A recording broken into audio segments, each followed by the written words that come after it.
All right, dude, we are live. What's up, guys? This is Dem Keys, and today we're going to be doing. First of all, today might actually be one of my longer streams. Give me a second. Check, check. Hello, check, check. Testing, testing. Okay, we're good. Yeah. So today might actually be one of my longer streams. Mostly because I'm able to today. How long? I'm not sure. I'm gonna have to see how long my voice holds out. Um, but hopefully, I'm able to go for at least 3 hours. I'm hoping for that. Okay, so before we begin, I want to talk about. So okay, I streamed earlier today. It was around 11 hours ago, I think. I'd streamed around 11 hours ago, and um,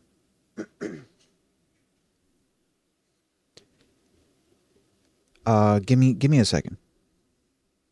I'm curious about what's going on with the audio here because it's suddenly picking up much lower than usual. Well, okay, whatever. I am also kind of speaking low because I do want my voice to last that long.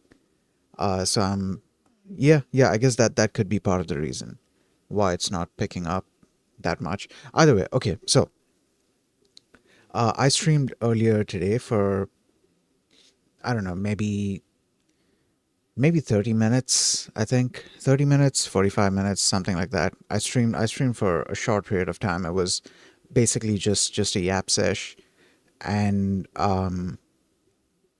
during that time I was talking about I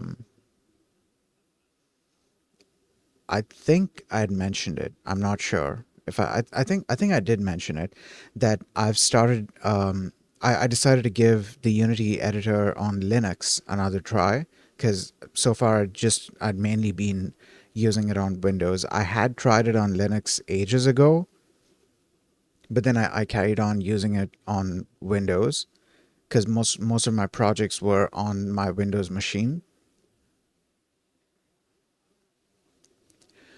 But because of how slow, how laggy the Unity editor has become on my Windows machine, I decided to give the Linux editor another try, and holy shit, dude, it is fast. Like, it is fast.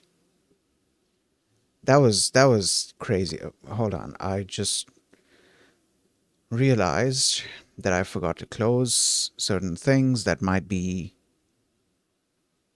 putting a load on my connection. Okay, so yeah, I set up the Unity editor again on both of my, well, two of my Linux machines, and I've been playing around with that. I'm super happy to be using it on Linux as well because it is considerably faster than what I'm dealing with on Windows. And like I don't even understand the issue at this point because like I was blaming my hardware. I was like, okay, my hardware is old. My hard drive has certain issues where file IO related stuff it can be slow. So any program that's constantly reading and writing to and from files, it's gonna be a little slow. I don't know to what extent Unity is doing that, but I'm pretty sure Unity is doing that because there's tons of files. Like, it generates tons of files. So there is quite a bit of file I/O going on there.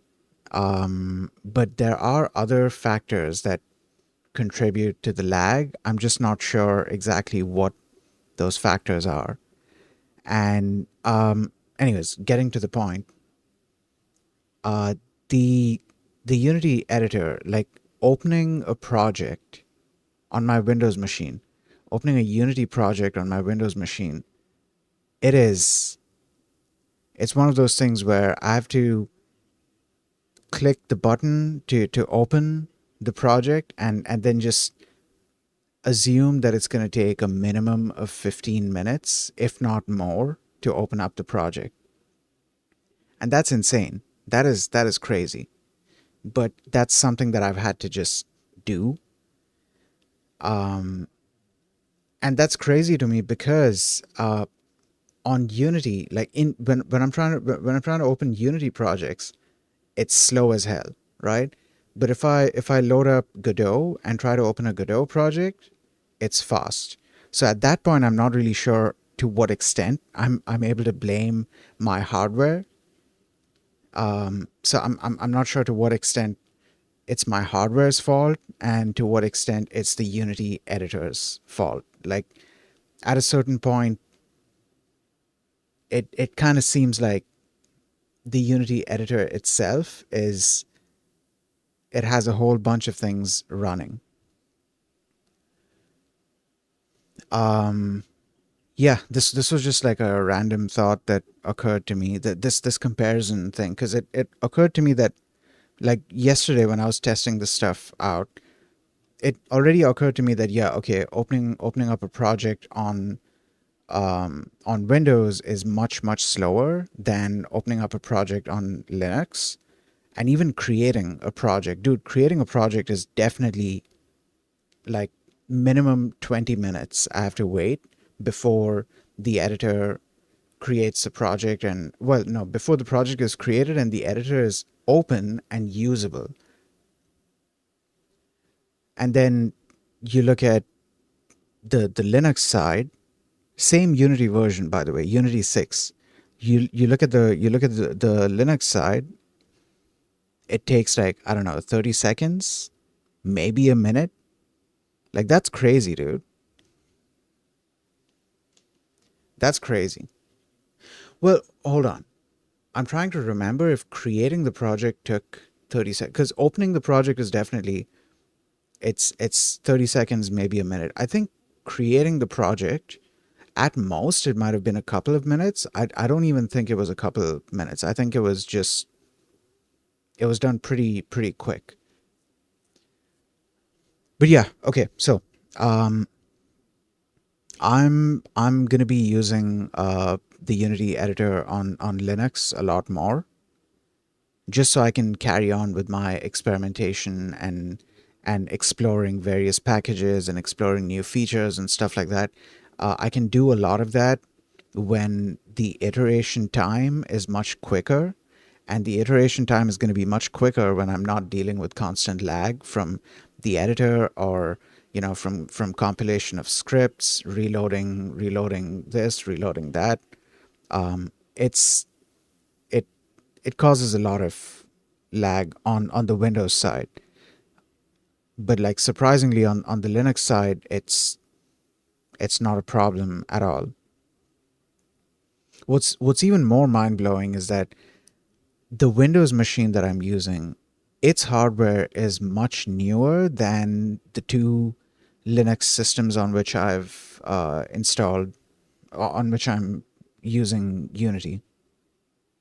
Like that's crazy to me. Those two Linux machines are much older than the Windows machine, and even then, I'm able to run the editor much faster on Linux compared to on Windows. So what I'm thinking is, aside from the usual, experimentation and stuff that I like to do in Unity, dude, I at this point I honestly wish I could transfer my VTuber project over to one of the Linux machines. The problem is I am running so this the Unity project for my VTuber app. It's running on the universal render pipeline, not the built-in render pipeline.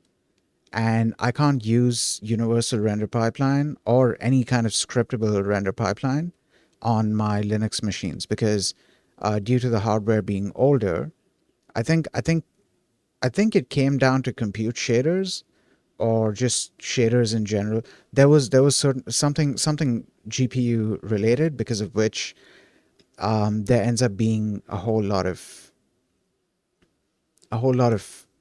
artifacting in whatever is being rendered in the scene. So it's basically unusable if I try to use URP or HDRP or any of the SRPs, which is fine because at least for the other stuff, like I have a bunch of other things that I'm doing with Unity. At least for the other things, I don't need SRP. I'm perfectly fine using the built-in render pipeline, and I'm well versed with the particle system, the old particle system, not VFX Graph. So I can, if I need to create any particle effects, I can create it with that. I know my way around shaders fairly well. So if there's any custom shader effects that I need to implement, I can implement that as well. But aside from GPU related stuff, aside from like VFX and shaders, a lot of the other stuff that I want to do, it just doesn't require GPUs, or rather, it doesn't require. Let's just say it's able to. It doesn't require like a discrete GPU. It's able to use the Intel GPU. In many of the cases, it's the stuff is running on the CPU anyways. I don't know if I even explained that very well. I'm talking about like a bunch of the other packages. Like for example, I'm trying to think of an example that wouldn't necessarily have a GPU use case. The first thing that came to my mind was Onyx. Onyx through Centis. But the thing is, you can actually run that on the GPU as well. So that's not a good example. So I'm not gonna say that. But yeah, there are a bunch of other packages that don't necessarily add in functionality that relies on the GPU. So a bunch of those things I can do those things on my Linux machine. So what I was thinking is I could start a game dev project on one of the Linux machines. And I kind of want to stream that as well. But the thing is, I can't stream from the Linux machine. I want to stream from this machine that I'm streaming from right now. So what I want to try and do is, and I'd mentioned this, or I was kind of starting to mention it towards the end of the previous stream that I'd done. But yeah, what I want to do is, actually, give me a second.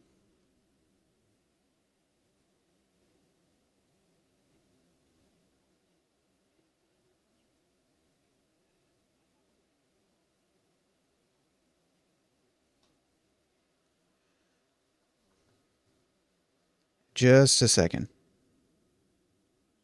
I just need to check something, and then we can carry on.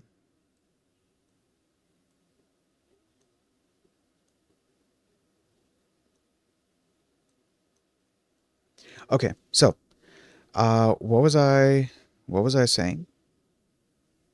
Yeah, I wanna start a game dev project, um, and I think I can do it on my on. Well, I don't think I want to do it on my Linux machine, because I feel like the iteration time is going to be much, much, much faster. I'm limited to using the built-in render pipeline, which is fine. I can work around whatever limitations I've got there. I'm focusing more on like the game mechanics and whatever aesthetics related stuff there is. I can try. Well, I mean, to a certain extent, I'm gonna be able to do a lot of the aesthetic stuff even on the Linux machines. It's not the situation is not that bad that I cannot do any graphics related stuff on the Linux machine. I can do a fair bit through the Linux machines. So yeah, I kind of want to start a game dev, a new, a new game dev project. Um, but yeah, okay. I was talking about wanting to stream it. So I want to stream. I want to stream the dev process of this game. But because I'm doing it on one of my Linux machines, I'm gonna have to find a way to stream from the Linux machine to my Windows machine, and then from my Windows machine to Twitch. I still haven't thought of. I'm still not entirely sure how I'm gonna accomplish this. I need to look into it. I'd found this one library called, I think it was called Windows Capture or Window Capture or something like that. And I was excited.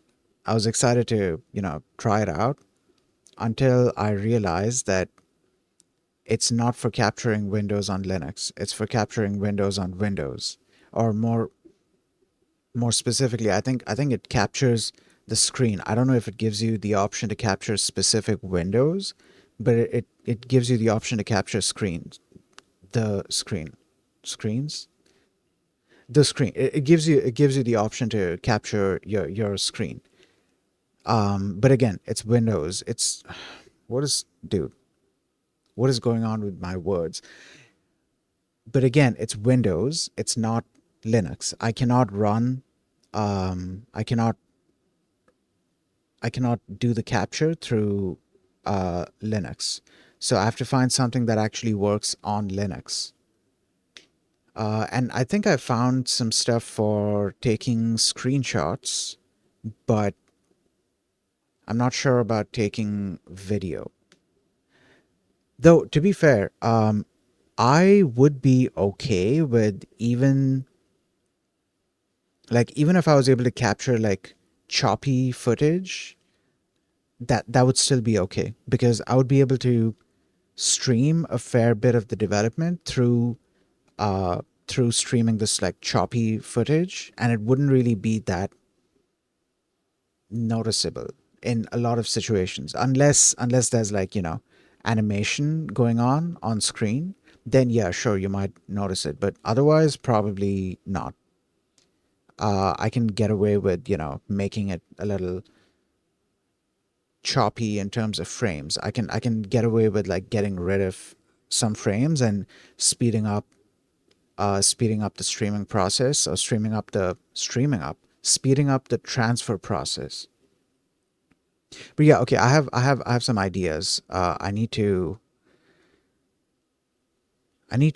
sit down and think about how I'm going to implement this, and if I'm able to do it, if I'm able to pull it off, that would be great because then I would be able to stream the development process of this game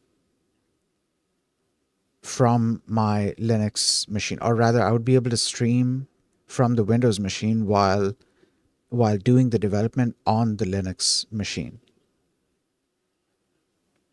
And I really want to do it on the Linux machine because things are much faster, or rather much less slower on the Linux machine. The lag has just gotten so bad that it's crazy. It's wild. Like I don't even know what to do with the Unity editor on my Windows machine anymore. It's just one of those things where it's like, okay, I've got a project that I'm working on this machine, so I'm just gonna have to deal with the lag. And if there's any chance that with any of the other projects I could move away from this lag by just not doing it on the Windows machine, then I'm absolutely gonna take that chance. I'm absolutely gonna take that opportunity.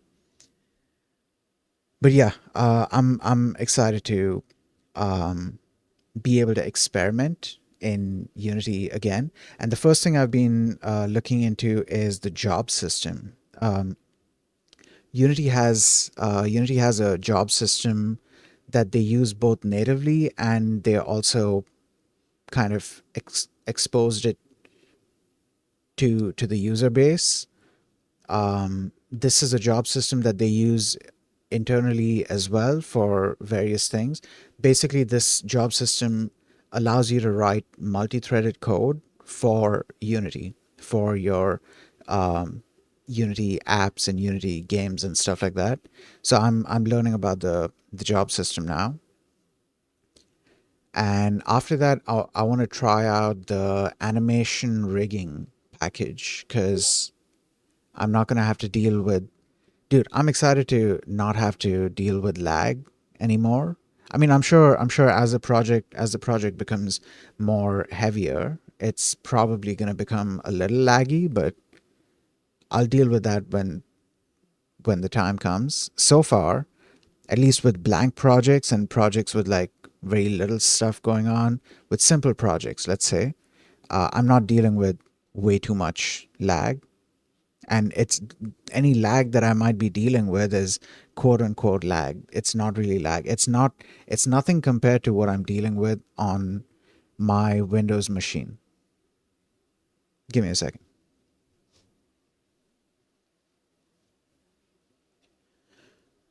Okay, so um enough with the Unity stuff. Hopefully at some point in the future I'm going to be doing more game dev streams. I don't think I've done a game dev stream in a while. I don't remember what my last game dev stream was. I think it might have been some project that I was working on, some maybe some game jam project or yeah, I don't remember. It was a while back. It was like ages ago. Um but yeah, dude, exciting stuff. Hopefully I might be able to incorporate Centis and Onyx into it somehow. I want to see I want to try making something something that uses ML models in some way. I want to try incorporating ML into it, or more specifically, deep learning into it, because that's going to help me kind of further practice deep learning stuff, and it's also going to give me practice of using deep learning stuff in Unity, which I've been meaning to do anyways. So yeah, yeah.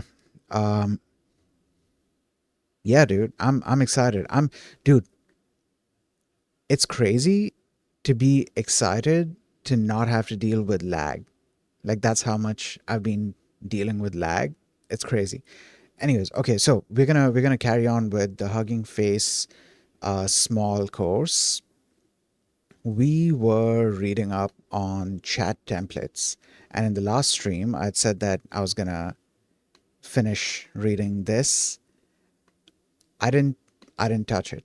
I didn't touch it after ending the stream. I just went back to working on my VTuber app, and I've been making a bunch of progress. I've made a ton of progress since then. Um but yeah, because of that I haven't been doing anything here. So, we're going to read up on this and then we're going to go back to this, I guess. I mean, should I just read this instead?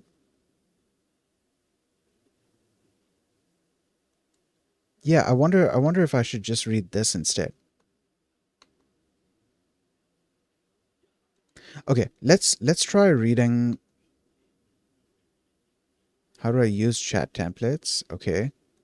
Is this information mentioned here? Using chat templates? So this is understanding. All right. Conversations, system messages, implementation with transformers. The transformers library provides built-in support for chat templates. Here's how to use them. Okay, it's there it is. Cool. So they kept the information nice and simple, short and sweet. So we don't have to like read a bunch of things. I do want to read a bunch of things though. So we're gonna read through some of this. I'm not sure to what extent we're going to read this, but like I want to read some of this. Okay, let me hydrate and then we can start reading this. Give me a second.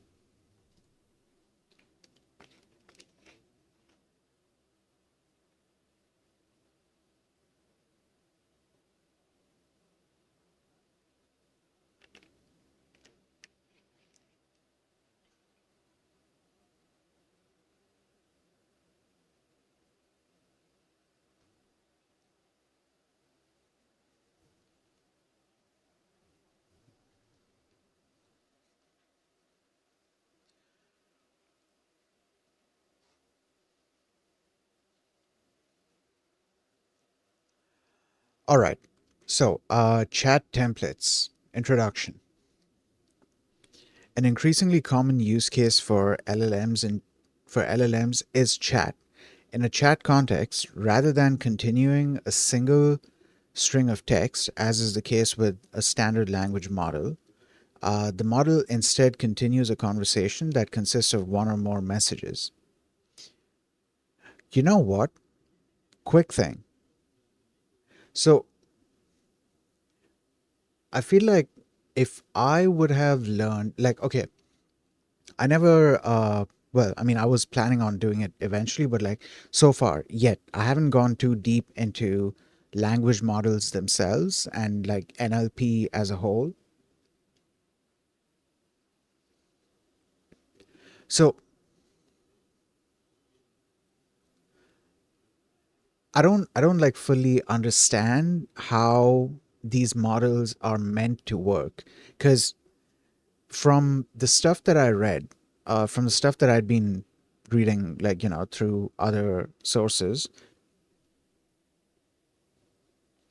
what I understood is that the model the model takes a string and then predicts the next word and then predicts the next word and the next word and the next word.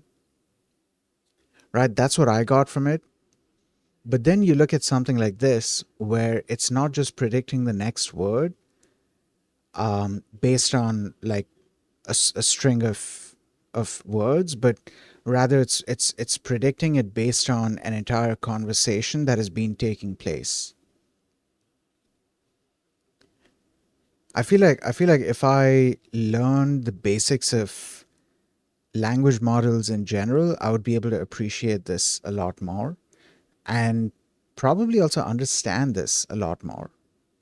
But okay, the model instead continues a conversation that consists of one or more messages, each of which includes a role like user or assistant as well as message text. Much like tokenization, different models expect very different input formats for chat. This is the reason we added chat templates as a feature. Chat templates are part of the tokenizer. That's interesting. Okay, so I think I was mentioning this or well, speculating this in the last, not the last, but one of the previous streams where we were reading up on this subject. I think I was kind of like guessing that the chat template might be part of the tokenizer because it did mention that each model would have its own chat template. So I was wondering if the chat template is kind of dependent on the tokenizer because each model also has its own tokenizer. But yeah, okay. Chat templates are part of the tokenizer. They specify how to convert conversations represented as a list of messages into a single tokenizable string. What is going on with my reading, dude? Into a single tokenizable string in the format that the model expects. Okay, let's make this concrete with a quick example using the so and so model. You know what? We could try doing this. Hopefully, the 7B model is not going to be too heavy. Have I done my first run on this? Give me a second.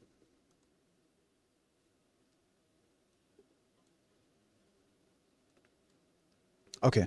Yeah, I don't think I've done my first run. Let's do the first run and then we need to import a bunch of stuff.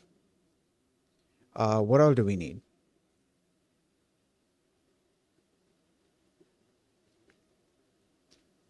I think we need transformers in general, right? And then from transformers we would be importing a bunch of like the auto classes. Yeah, from transformers import auto tokenizer, and wasn't there also supposed to be auto something for LM, auto causal LM something? Okay, we'll look at that when when we need to. Okay, from transformer, hold on. Let's give IntelliSense a second or not. Okay, cool. There it is. So from transformers, import auto tokenizer. Great. So run this, and then I need to copy that model's name.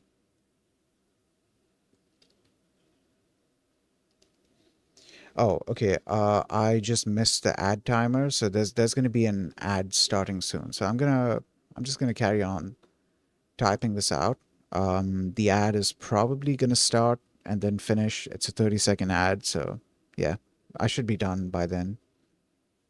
Okay, so we have tokenizer equals um I think auto tokenizer, right?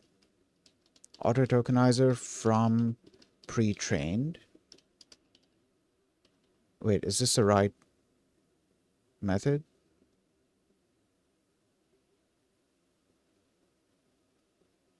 Okay. Hold on.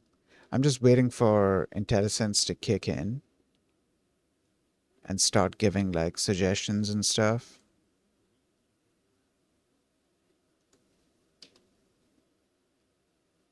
Okay, there it is.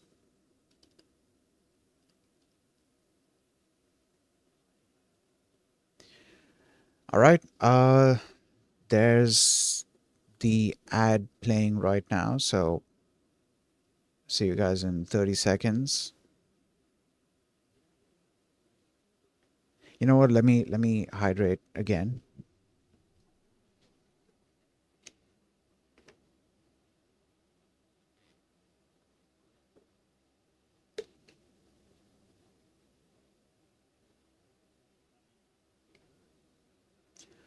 Welcome back. Give me a second.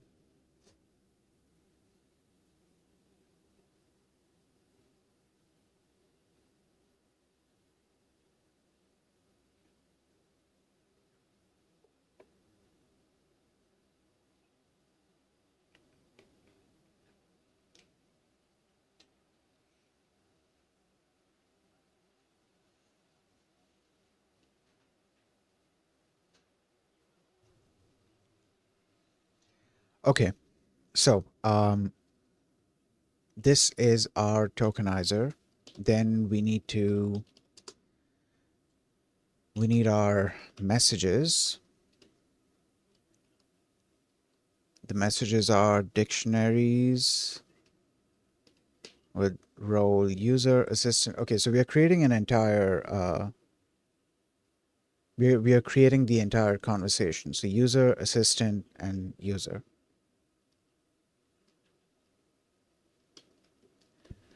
Um, role, user, what is it? Content, I think. Yeah, it's expecting content. Content. Hi, how are you? Okay, so let's copy that. And then here, assistant. So a couple days back, I was playing around with uh, language model related stuff, and I was setting up a sort of chat kind of thing where each time I run the thing, I wanted to set up the entire thing within the notebook itself, as opposed to going and setting up an entire chat UI page, through Streamlit and stuff like that. I wanted to do the entire thing through the notebook itself.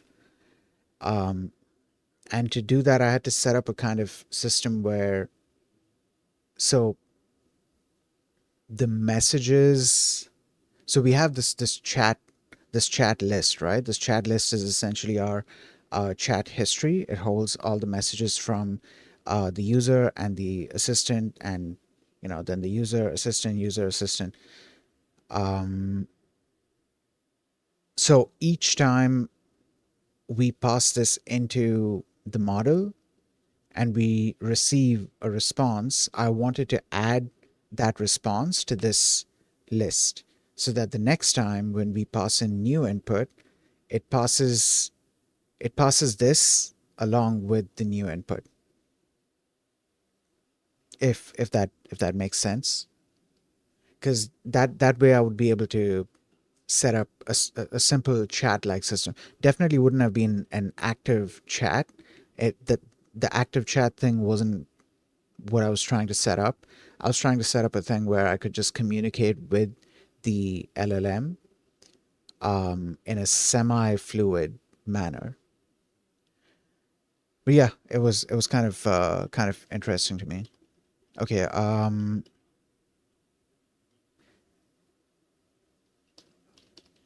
doing great. How can I help you?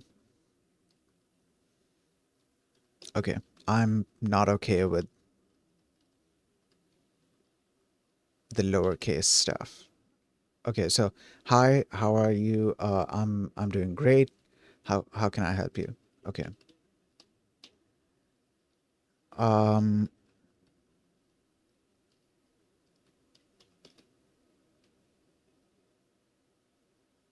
wait, I'm missing. Oh yeah, okay. So because there's an apostrophe here, so I should probably be using double quotes. Okay, so role, user, content. I'm just okay. Wait, no. I just wanted to show off chat templates. I stole that from the example. All right, great. So then what? We just pass this into the tokenizer. Oh no. Okay, so tokenizer dot apply chat template, chat tokenizer. Okay. Yeah, I just remembered that the whole point of this um was to get the data from the tokenizer. So tokenizer dot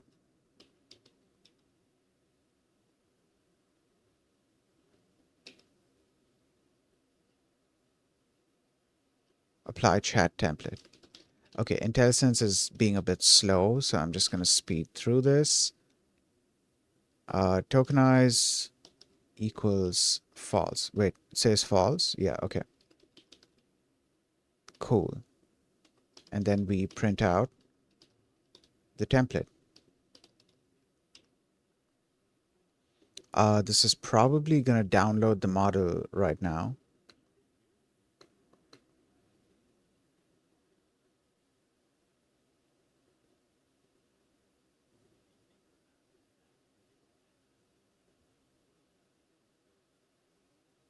Oh God, what is...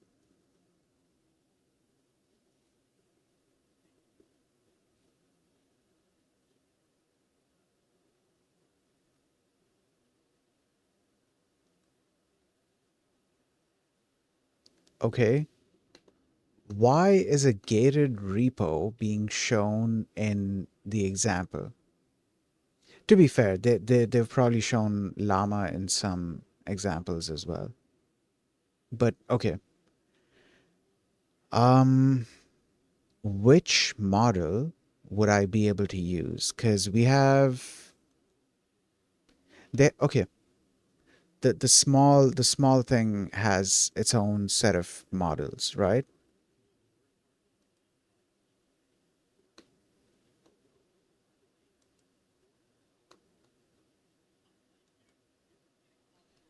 Okay, chat templates.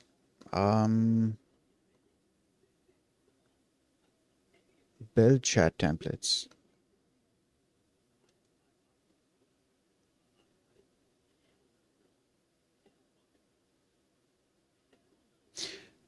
Hold on. There was where was it exactly? I think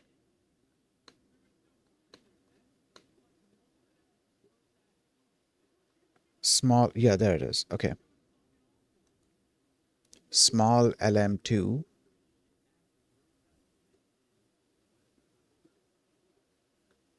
and here I'm looking for the smaller models.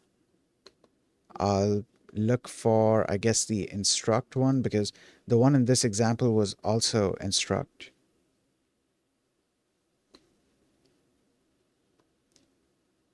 It says here, you can find our most capable model here. Okay, cool. So hopefully this is not gated.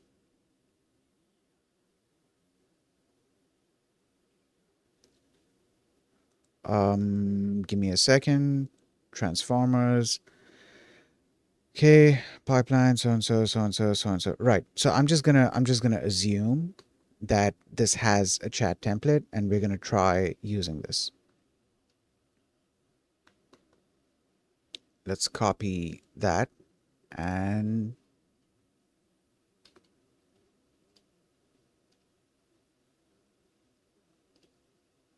okay, awesome, great. There is an error. Oh, it's apply, not Apple. Now there's another error. Oh, pretty print, pretty print. What was the thing for pretty print? Was it P print? I think. Um,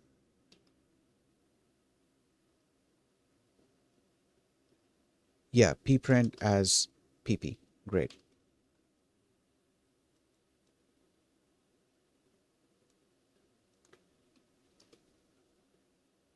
Nope, still an issue.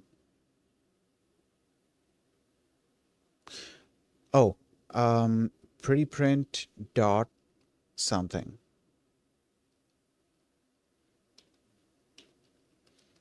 Okay, let's try from pprint import.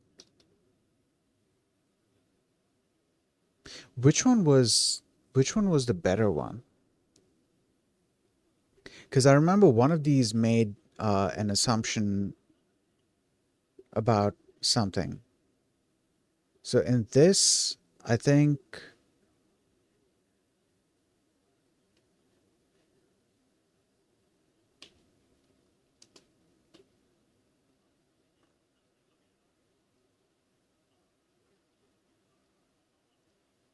hold on.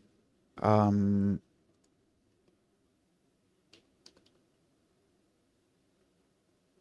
pretty print a Python object. Okay. From pprint import pprint. Pretty print a Python object to a stream. Oh, okay. All right. So what I'm looking for is pp. Great. Awesome. Now we should, what is, oh, did I not run that? Okay, that's done. Hopefully it should work now. Yes, it works. Great. Awesome.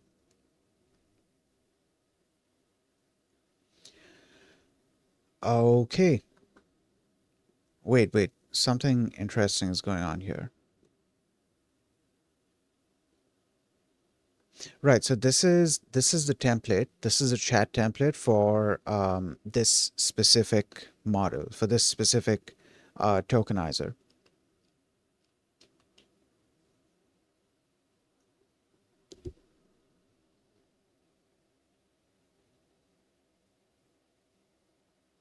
Give me a second.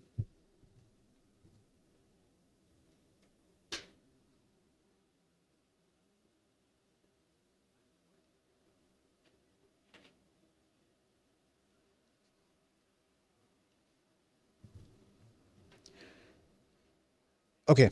Uh, where was I? Here, I think. Yeah. Okay. So we were looking at this example, and then in the example, it gives us this. So notice how the tokenizer has added the control tokens so and so to indicate the start and end of the user messages. The start and end of user messages, but not assistant messages. Oh, let's see if that happens here as well.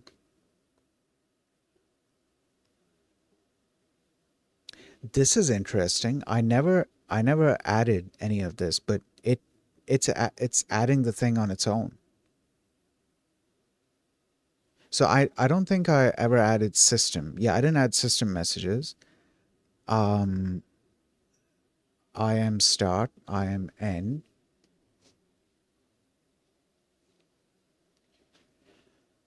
Okay, so this is one message, and this is from the system. Then we have something from the user. Okay, hi, how are you? Then there's from the assistant. Okay, and then okay, so at the beginning, something gets added. That's interesting. You are a helpful AI assistant named Small LM, trained by Hugging Face. That's interesting. Okay, cool, cool.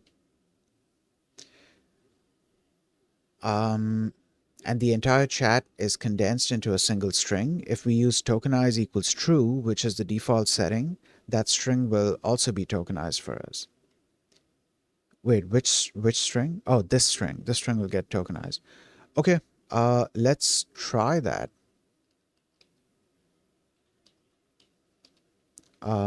Let's set it to true and then print out template. Let's see what the second thing is. So this is okay. So this is the tokenized version of this, I'm assuming.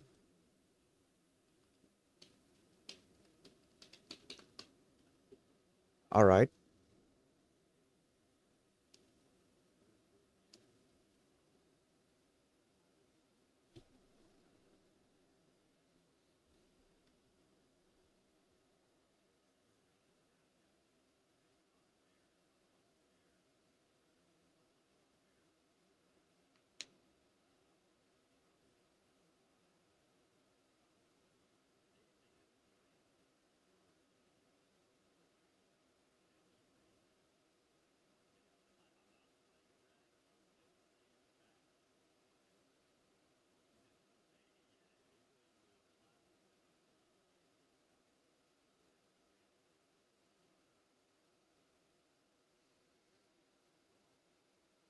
Sorry, zoned out. Okay.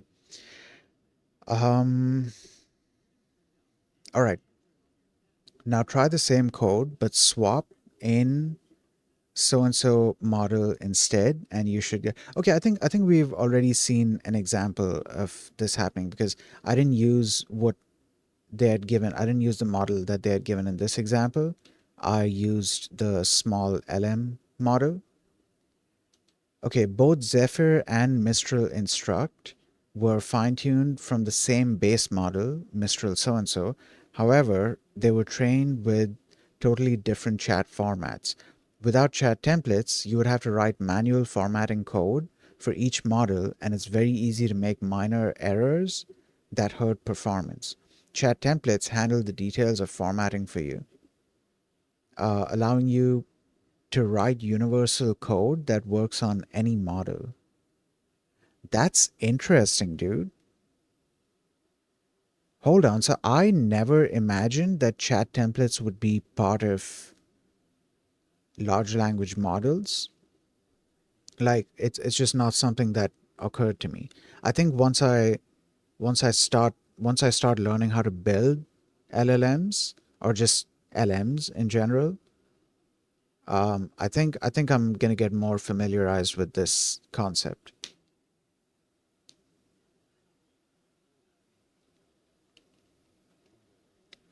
Okay, how do I use chat templates? As you can see in the example above, chat templates are easy to use. Simply build a list of messages with role and content keys, and then pass it to the apply chat template method. Once you do that, you'll get output that's ready to go. When using chat templates as input for model generation, it's also a good idea to use add generation prompt equals true to add a generation prompt. Oh, is generation prompt the system prompt? As in the system message? Here's an example of preparing input for model.generate using Zephyr.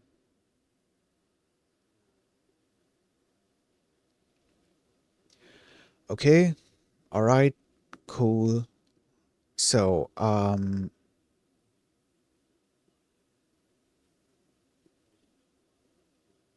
tokenized chat, apply template, tokenizer.decode, add generation prompt. What does add generation prompt do exactly?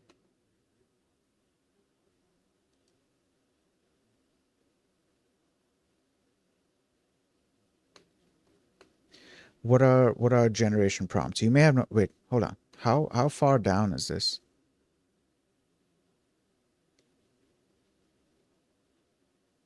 Oh, you know what? It's not that far down. Yeah, it's not that far down. Though, I mean, it's answering my question right now, so I'll take it. You may have noticed that the apply chat template method has an add generation prompt argument. This argument tells the template to add tokens that indicate the start of a bot response.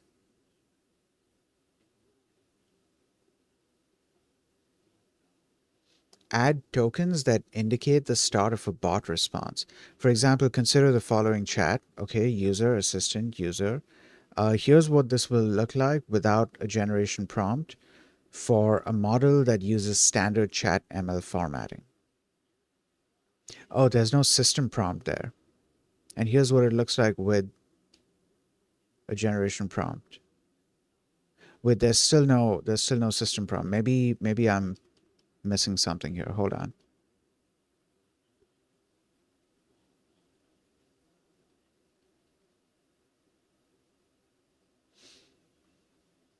Um it ends with this assistant. Note that this time we've added the tokens that indicate the start of.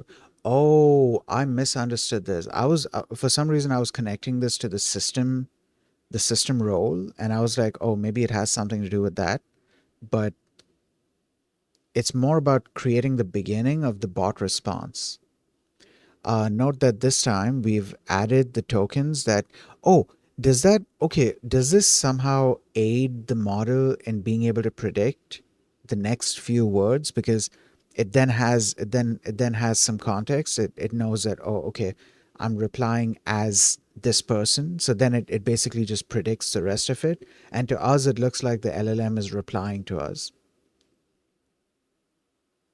At least that's what I'm getting from it. That's what I'm understanding.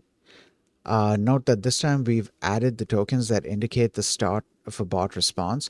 This ensures that when the model generates the text, it will write a bot response instead of doing something unexpected, like continuing the user's message. There it is. Okay. All right. So the idea with language models is basically just, at least this is what I'm getting so far, that the idea with language models, at least like the basic, on a very basic level, the only thing that language models do is predict the next few words, or the next word or the next token, I guess. They predict the next token, and then based on that, and probably based on the previous tokens, they then predict the next token, and then the next token, and then the next token. But then we use these kinds of tricks in order to be able to use that functionality and build up on top of that functionality to create a sort of chatting like mechanism or something that looks like chatting, but it's still pretty much just it's still pretty much doing the same prediction thing. Um, where was I? Remember, chat models are still just language models. They're trained to. Oh, okay. So that's yep. Okay, that's pretty much what I was just saying. Remember, chat models are still just language models. They're trained to continue text, and chat is just a special kind of text to them.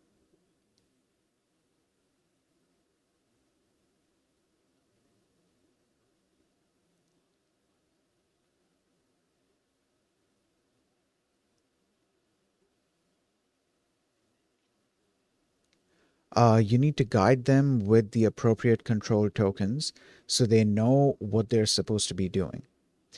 Not all models require generation prompts. Some models like Llama don't have any special tokens before bot responses. In these cases, the add generation prompt argument will have no effect. The exact effect that add generation prompt has will depend on the template being used. What does continue final message do? Okay, back up. Let's scroll up here. Where was I over here?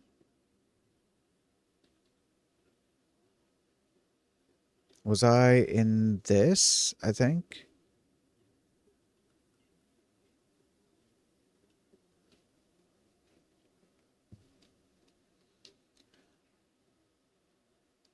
Uh, okay, I guess let's just start reading from here. As you can see in the example above, chat templates are easy to use simply, but oh yeah, okay, so I'm done reading this.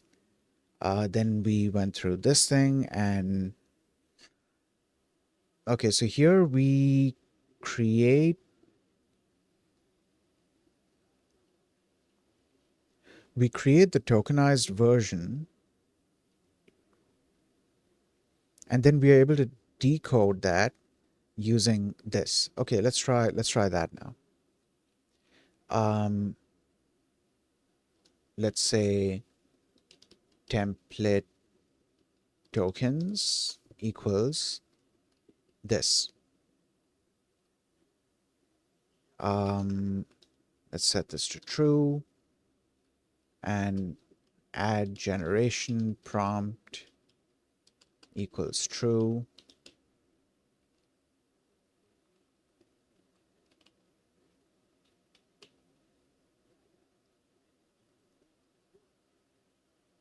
Uh, and then print. You know what? First let's print this. Let's print template tokens, and then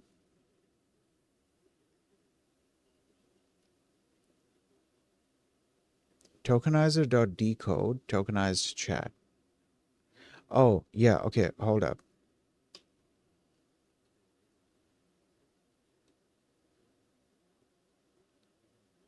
All right. So I think we have to pass in this entire list, right? This is one list. I'm not sure why this says tokenized chat 0 because if this is tokenized,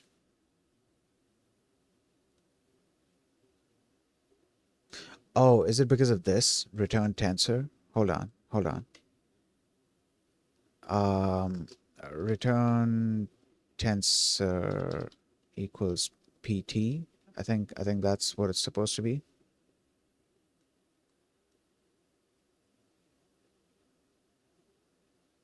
No, it's still the same thing. What is the type of this? The type should be tensor. No, it's a list. It's not returning a tensor. Oh, it's tensors.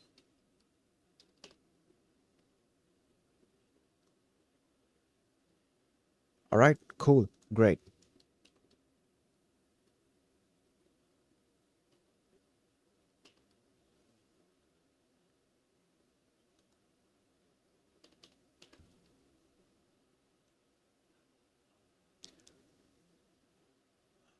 All right. I think this is why, because because of the shape of this thing. Yeah. Okay, but hold on. So, oh yeah, yeah. So this is a multidimensional thing, right? So if we access only this, then we get that thing as a one-dimensional thing. That's why we are accessing it in that way. Okay, great. So tokenizer dot um, decode. Okay, hell yeah, dude. Awesome. Right. So there is our generation prompt. All right. This will yield a string in the input format. Dude, I'm glad that I took the time to read a bunch of these things because I don't know if I would have gotten this from just reading the small segments in the GitHub repo.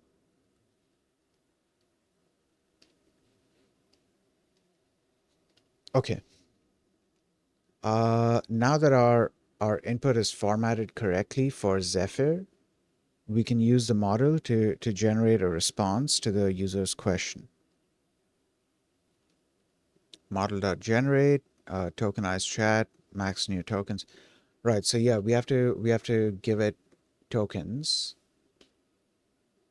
template tokens. Okay. Okay. All right. Model equals wait. We need to go up here and was it the causal LM thing? I think so. Yeah.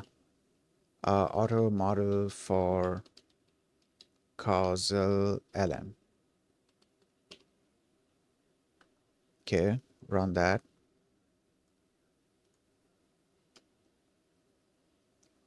Okay. Um, let's come up here. Auto model for causal lm dot from pre-trained. At this point, I think I should create a model name thing. Even though this is like these are the only two times that I'm going to be using it, but just for the sake of convenience, let's do this. So from pre-trained, model name.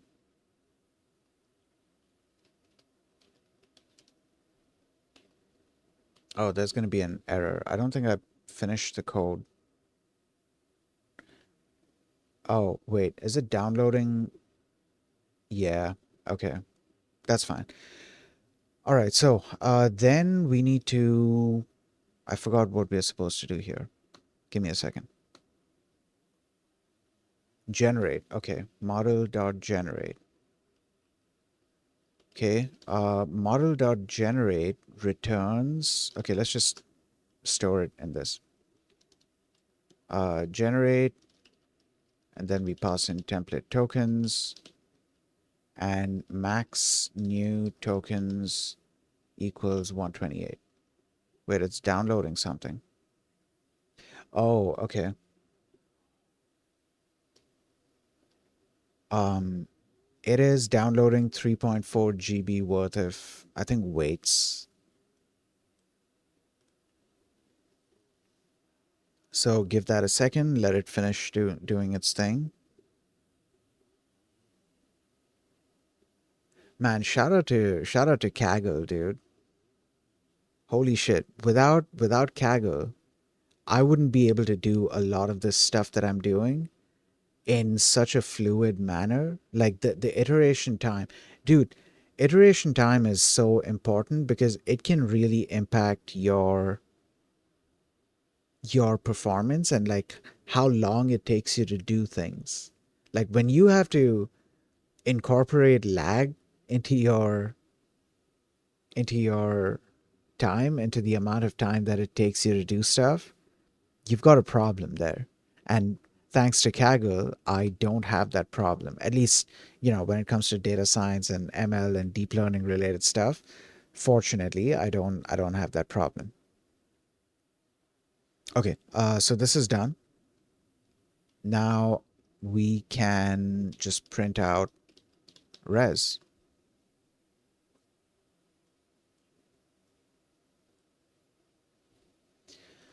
All right. Okay, cool. So there is our answer. The attention mask is not set and cannot be inferred from input because pad token is the same as EOS token. As a consequence, you may observe unexpected behavior. Please pass your input's attention mask to obtain reliable results.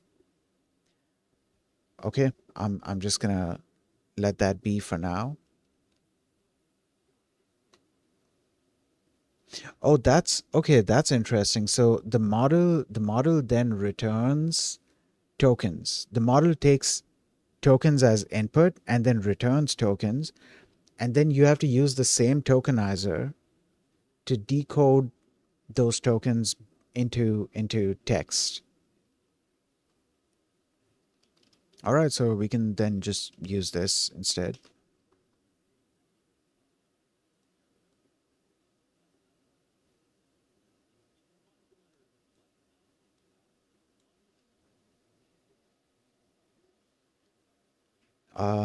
It's still running, so give it a second.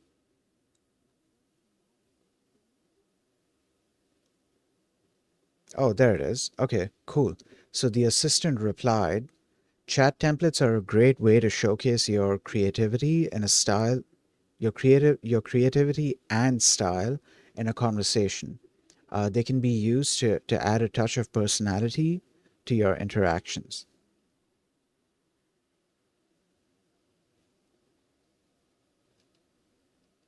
Okay. All right. Cool. Great. Is there an automated pipeline for chat? Yes, there is. Our text generation pipelines support chat inputs, which makes it easy to use chat models. In the past, we used to use a dedicated conversational pipeline class, but this has now been deprecated, and its functionality has been merged into the text generation pipeline. Let's try the Zephyr example again, but this time using a pipeline. Oh, that's what they mean by dude, I completely forgot about the different tasks that you can specify within the pipeline when you're creating the pipeline object. Okay, pipeline. Okay, cool, cool. And then when we call it as a function and pass in the messages, we can pass in the max new tokens, and there is our result. -1 is the last item. Okay, yeah. So it's returning the result. What was this for? Automate. Oh, okay, yeah. Okay, so this is an entire pipeline for doing exactly what we did just now, except with lesser steps. So like you don't need to convert, you don't need to take your input and then apply a chat template and then tokenize that and then pass in those tokens to the model and then get back a set of tokens from the model and then decode those tokens. All of that gets done here. All of that gets done in or through the text generation pipeline. Good to know. Good to know. The pipeline will take care of the details of tokenization and calling apply chat template. For you, once the model has a template, all you need to do is initialize the pipeline and pass it the list of messages. Awesome.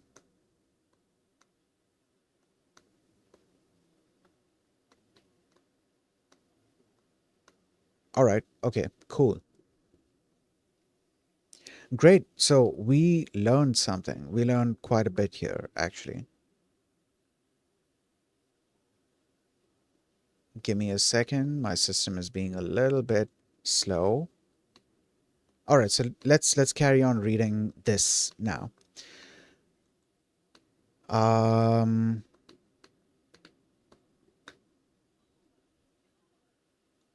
All right. Chat templates. So we're going to be rereading some information here. Okay, chat templates are essential for structuring interactions between language models and users.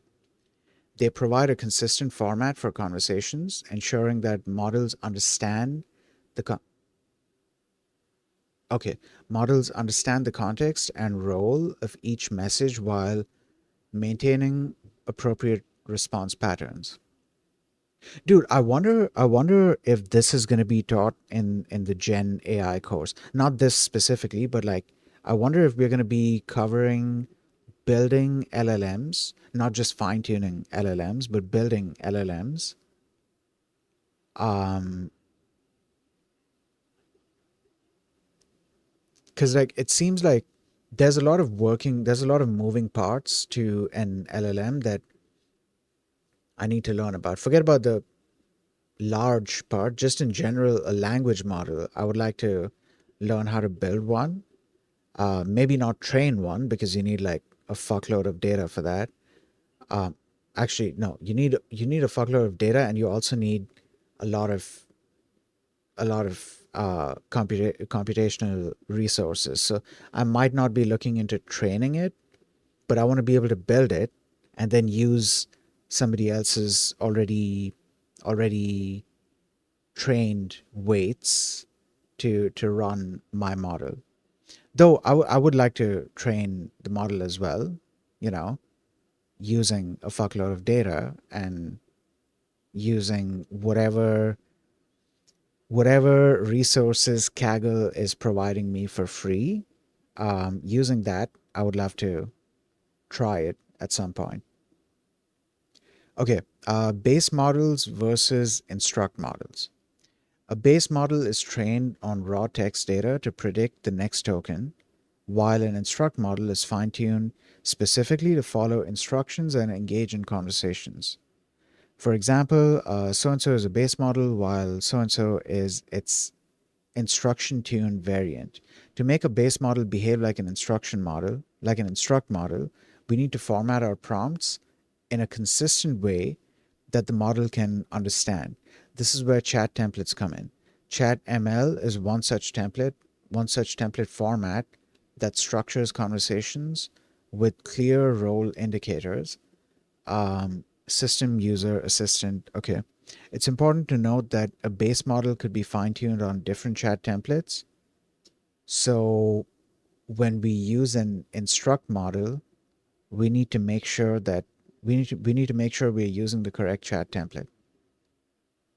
Okay. Understanding chat templates. At their core, chat templates define how conversations should be formatted when communicating with a language model. They include system level instructions, user messages, and assistant responses in a structured format that the model can understand. This structure helps maintain consistency across interactions and ensures the model responds appropriately to different types of inputs.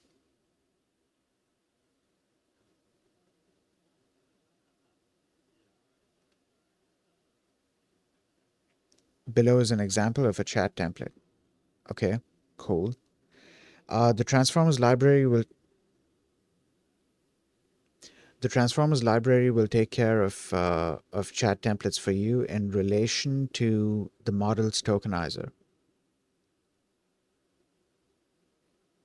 Read more about how Transformers builds chat templates here.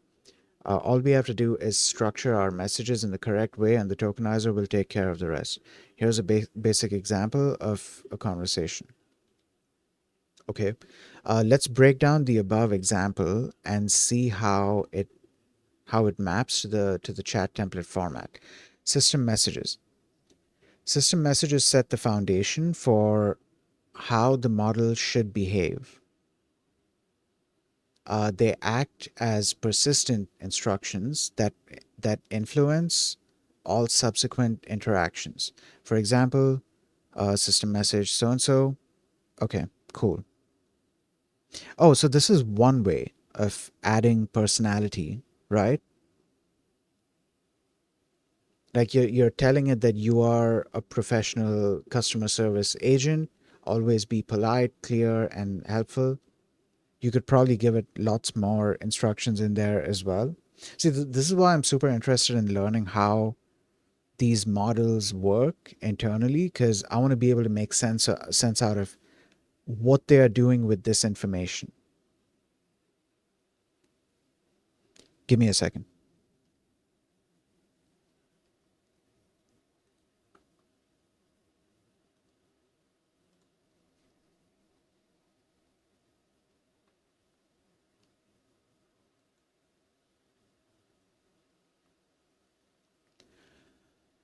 All right. Um, Conversations. Chat templates maintain context through conversation history, storing previous exchanges between users and the assistant. This allows for more coherent multi-turn conversations. Implementation with transformers. The transformers library provides built-in support for chat templates. Here's how to use them. Okay. All right. Cool. Great. Custom formatting. You can customize how different messages. What? You can customize how different message types are formatted. For example, adding special tokens or formatting for different roles.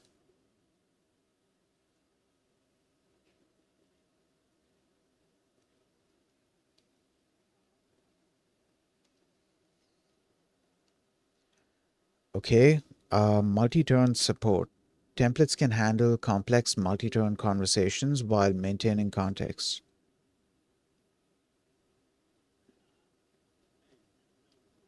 Oh, this is just mentioning that, yeah, okay, you can have.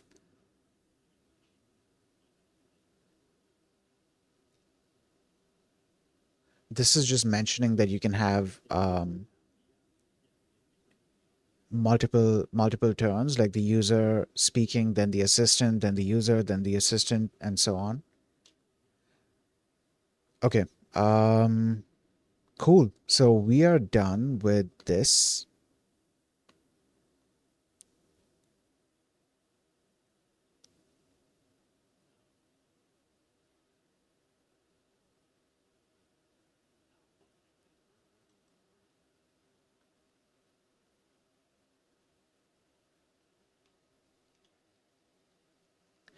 All right. So we are done with chat templates. That was a very interesting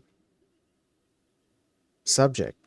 That was actually a very interesting subject, and that's given me a bunch of stuff to think about and do research on and stuff like that.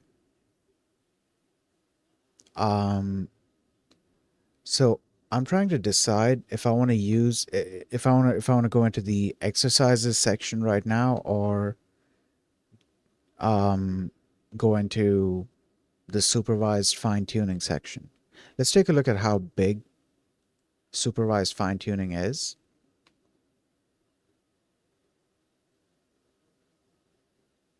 Okay, there's a fair bit of information here.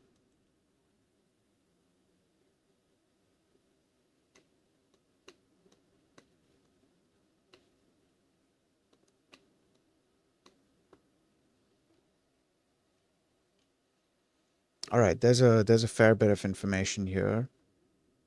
Um,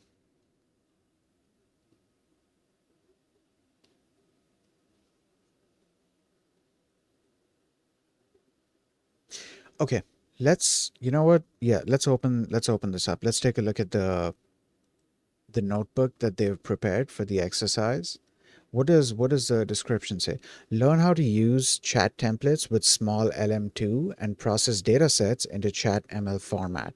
So there's two exercises. One is for Hugging Face Small Talk dataset,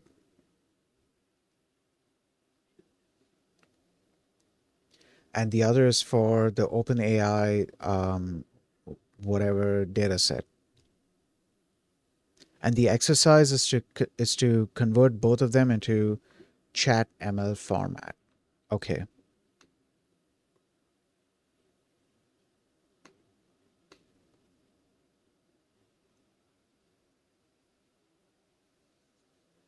All right. Exploring chat templates with chat ML2.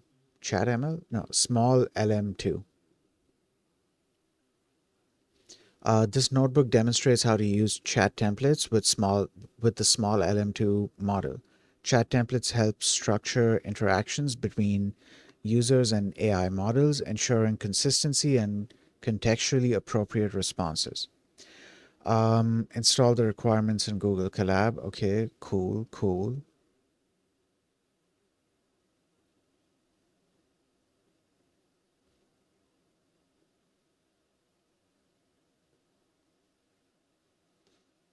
All right. Import the necessary libraries. Okay, from Transformers we have this. I don't know if I have TRL installed. Let's check. Also, what am I importing from TRL? From TRL, import setup chat format. Okay, and we also need to import PyTorch. All right. From TRL. Let's see what IntelliSense says. All right, we don't have TRL installed. All right, I guess let's install TRL then.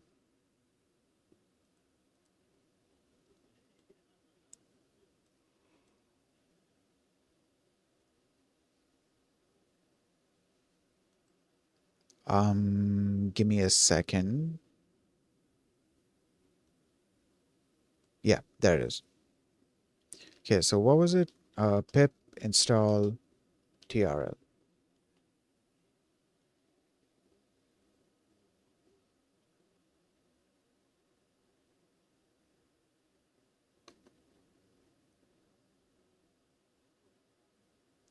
Is it done? Okay, it's done. Great. So we can clear this.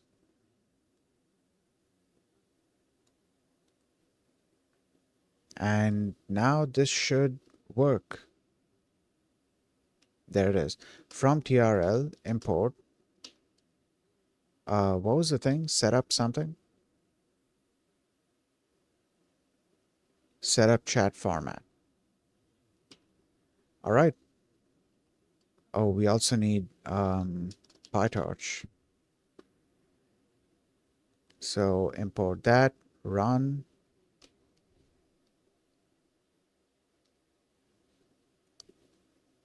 Okay, cool.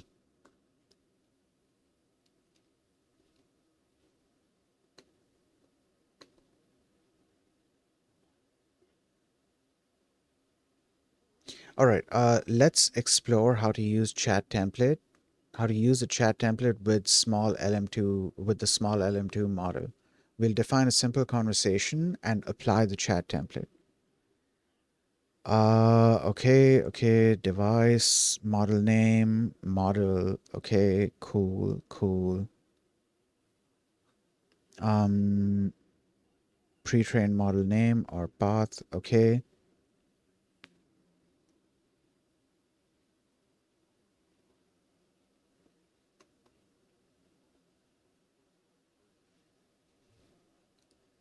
All right. Tokenizer. Great. Cool. Model tokenizer setup chat format. Wait, that's interesting. So it takes in the model and tokenizer objects and then returns those objects after doing something to them. So it might be maybe set up chat format. It's setting like internal variables of these objects, internal attributes of these objects.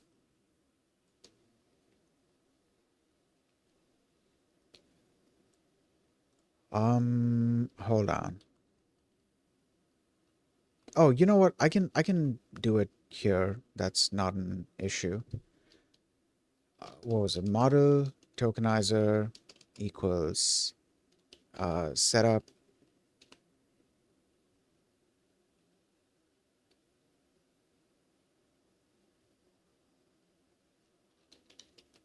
chat format. Model equals model, tokenizer equals tokenizer.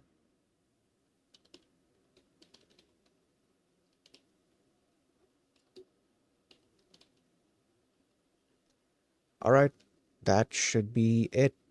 Though, where are we specifying, like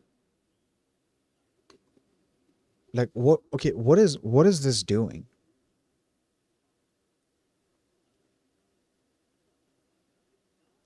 All right, define the messages, apply chat template without tokenization.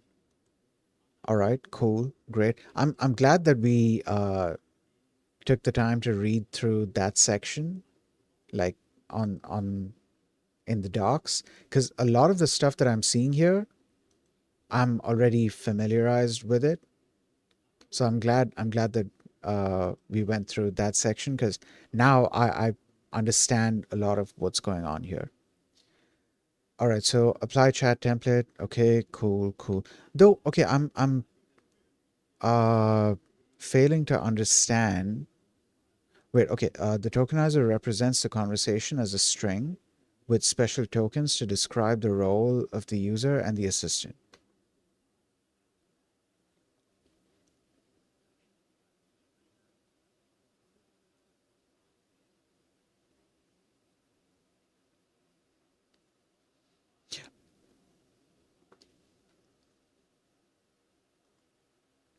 Okay. Um,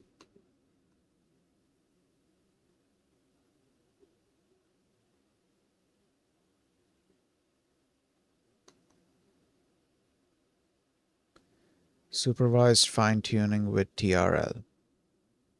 Transformers documentation on chat templates, direct preference optimization paper, how to fine-tune Google Gemma with chat ML and Hugging Face TRL. Oh, okay. The format is chat ML. I was confused. So I was wondering like what format is it using exactly? And then I just remembered that yeah, they'd been mentioning chat ML. Check out the latest stable release. You're viewing the main version. Okay.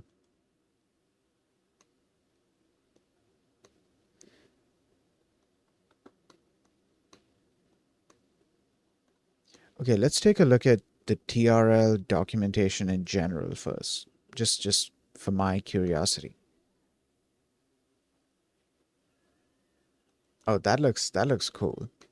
So, transformer reinforcement learning. TRL is a full stack library where we provide a set of tools to train transformer language models with reinforcement learning from supervised fine tuning step, reward modeling step to the proximal policy optimization step. The library is integrated with transformers. The library is integrated with transformers, so I didn't need to install this separately. Um, import transformers.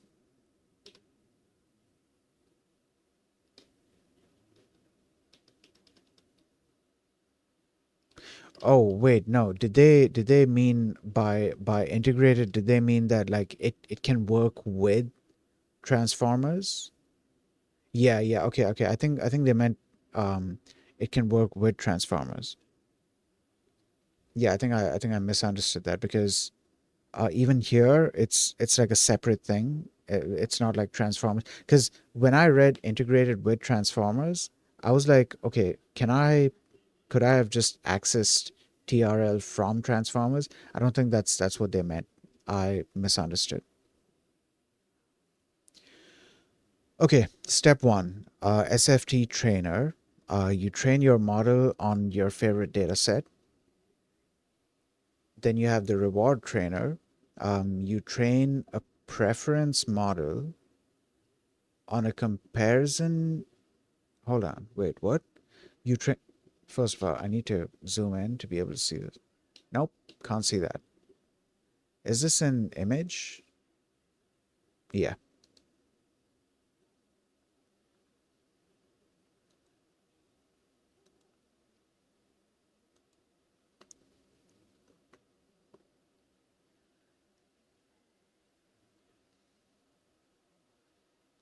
Okay. Um, Step two, reward trainer. Train a preference model on a comparison data to to rank generations from the supervised fine-tuned model. Okay, all right. Then further optimize the SFT model using the rewards from the reward model and PPO algorithm.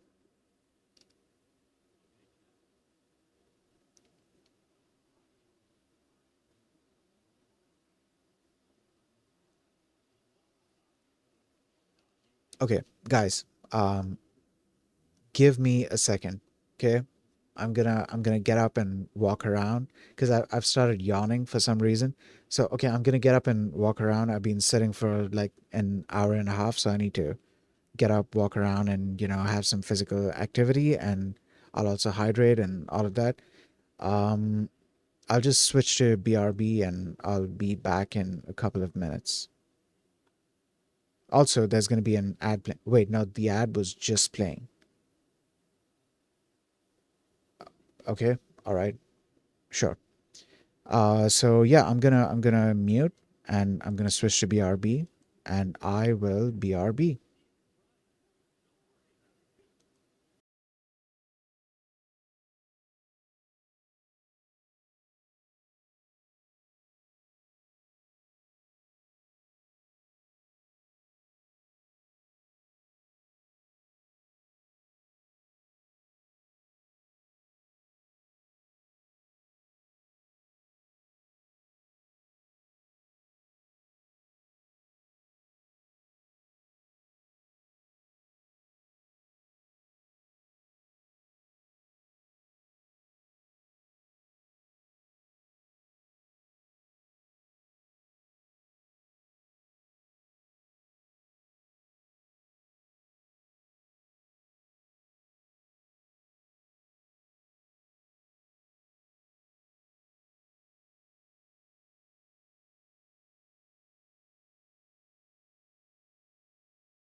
All right. I'm back. Also, welcome back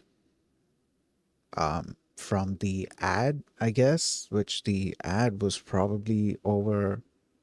Was there an ad playing? I don't think there was an ad playing. Okay.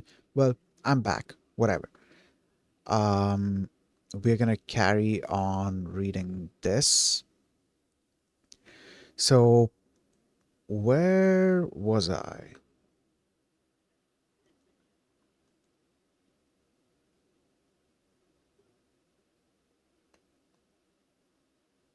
Oh, here. Okay. Right. So, I'm assuming. Oh, wait. Hold on. I was supposed to be looking into this thing. TRL has that, what was it called?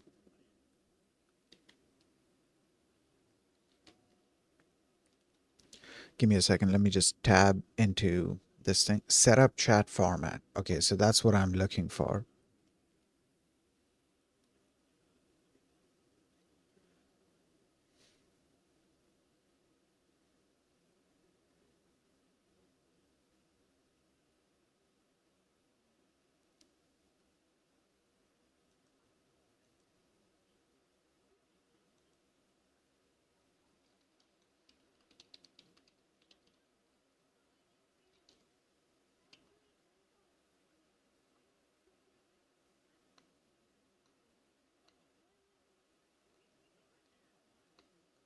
Um, okay. Adding special tokens to a language model is crucial for training chat models. Wait, what? Adding special tokens to a language model is crucial for training chat models. These tokens are added between the different roles in a conversation, such as the user, assistant, and system, and help the model recognize the structure and flow of a conversation. All right. Dude, you know what I'm interested in? I'm interested in finding out how these models are able to, or rather, I'm interested in learning how these models learn a relationship between these different roles and also all of the different, because like okay they learn the relationship between a lot of the different words through whatever input, whatever training data they're given. Like the training data contains like um, what do you call them? Is that what you call input embeddings? I think so. It contains the data that basically describes the relationship between different tokens. And so using that knowledge, the model is then able to, predict the next word based on what it could be related to. Um, well, what it could be related to doesn't. I don't know if that's accurate to say, but what I mean is what it could be related to in the input that it was given. How do I have the thing in my mind and I'm not able to describe it, but in the input embeddings that were given to it, or that it was trained on, um, the words, they have their own relationship. The relationship is described within that data. And based on that, actually, I don't think they're called input embeddings. I need to look into what it was called. Input embeddings are they're part of this process, but I don't think it's specifically input embeddings. Or maybe it was because the embeddings are what what a specific word could possibly be related to.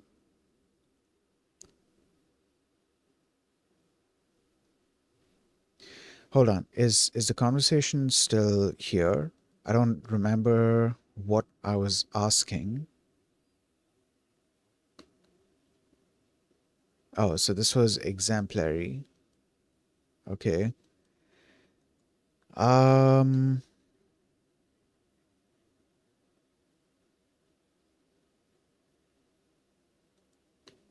Okay.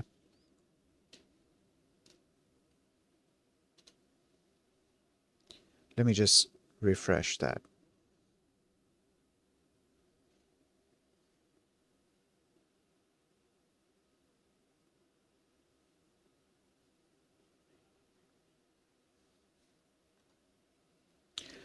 I'm learning about language models. I think I spelled that wrong. Models.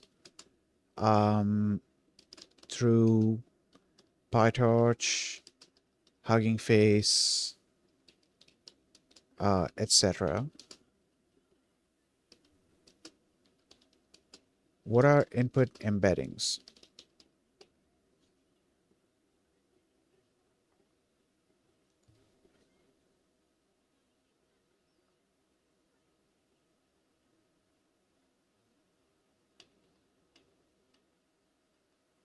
Okay, in the context of LLMs, input embeddings play a crucial role in representing text data in a format that can be processed by neural networks. Definition and purpose. Input embeddings are continuous vector representations of words or tokens that capture semantic meanings in a high dimensional space. So this is what I was talking about. Yeah, it was input embeddings. Because okay, what I understood from this is that through these input embeddings, we are able to describe the connection of one word to multiple other possible words. And through these kinds of embeddings, the neural network is able to learn the relationship between a bunch of these words or phrases or these a bunch of these tokens. Okay, why was I saying this? I forgot why I initially started talking about this.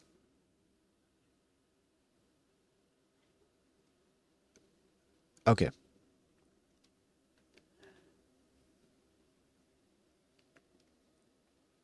All right. Let's just carry on reading this. These embeddings enable the model to convert discrete tokens into a format that the neural network can process.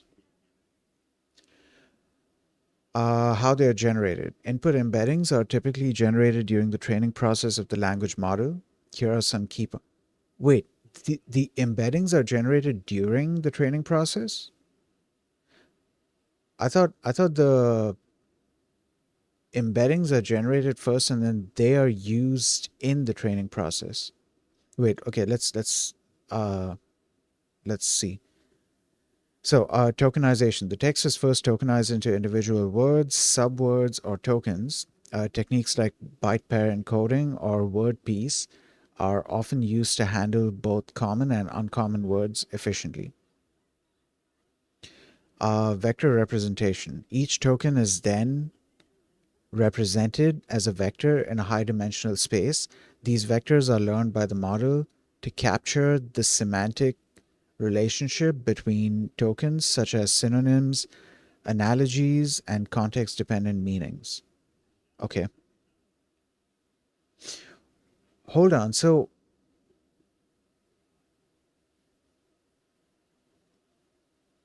yeah, wait. So, are they generated? Wait, so each token is represented as a vector in high dimensional space. These vectors are learned. It says these vectors are learned by the model to capture the semantic relationships between tokens.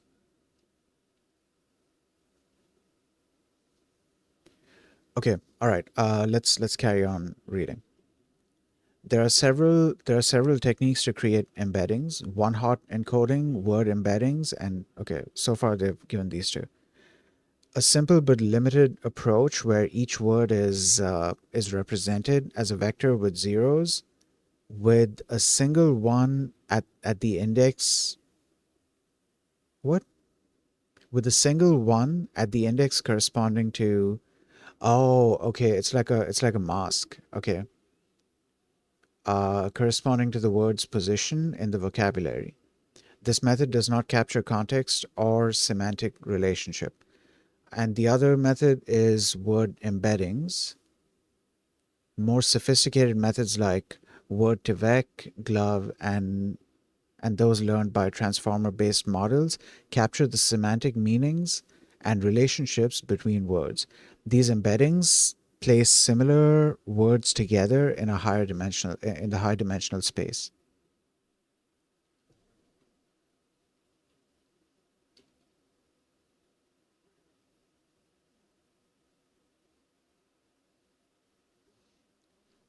Okay, let me ask this question.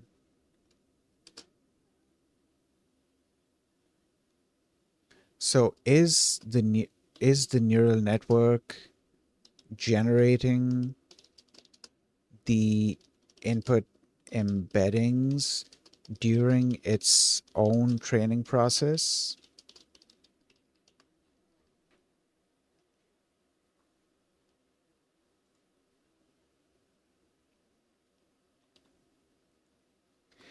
Yes, in many cases, the neural network generates the input embeddings during its own training process.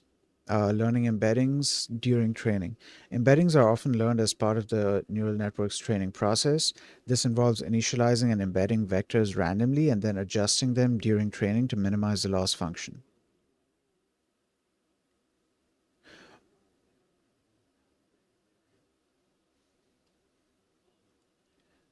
Um, I was mistaken and thought that input embeddings are used for training, but it seems like, wait, no.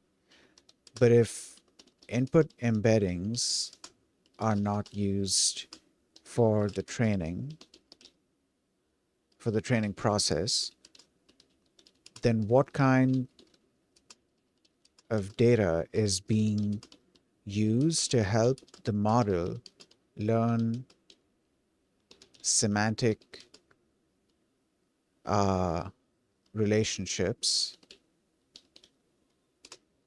between various tokens?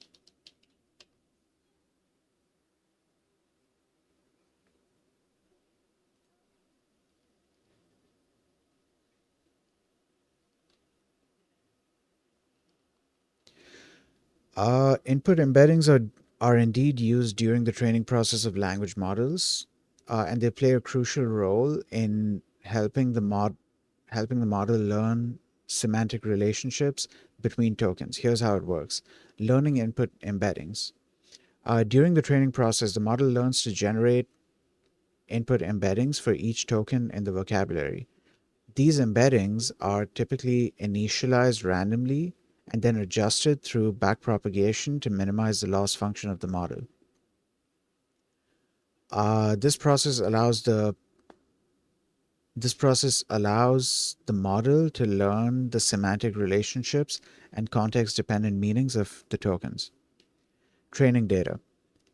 The primary data used to help the model learn these semantic relationships is the large corpus of text on which the model is trained. This corpus can include a variety of texts such as books, articles, and web pages. Distributional hypothesis. The model learns based on the distributional hypothesis, which states that words that appear in similar contexts tend to have similar meanings. By processing vast amounts of text, the input can identify, no, the model can identify these contextual relationships and encode them into the input embeddings. Training tasks. Um, the model is trained on various tasks such as masked language modeling. In this task, some tokens are masked and the model predicts the original token. This helps the model learn the context in which tokens appear and their semantic relationships. Next sentence prediction. The model is trained to predict whether two sentences are adjacent in the original text. This This task helps in understanding the relationship between sentences and the context in which the tokens are used. Embedding space. The learned input embeddings are represented in a high dimensional space where semantically similar tokens are placed together. Okay. This embedding space captures the nuances of languages.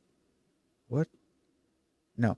This embedding space captures the nuances of language, including synonyms, antonyms, analogies, and other semantic relationships.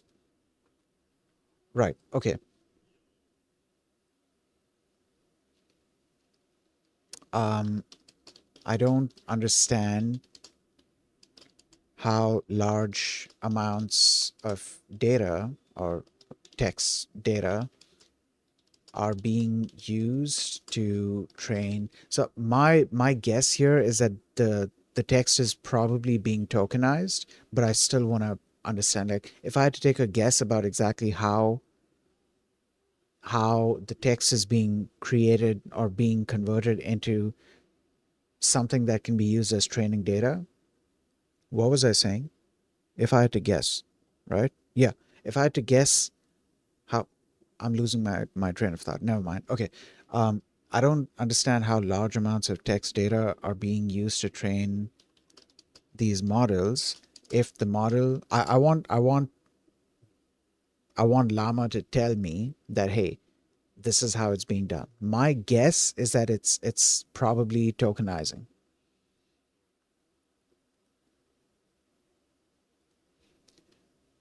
Okay. I don't understand how large amounts of text data are being used to train the models if the model only understands numbers. Is all the text being tokenized?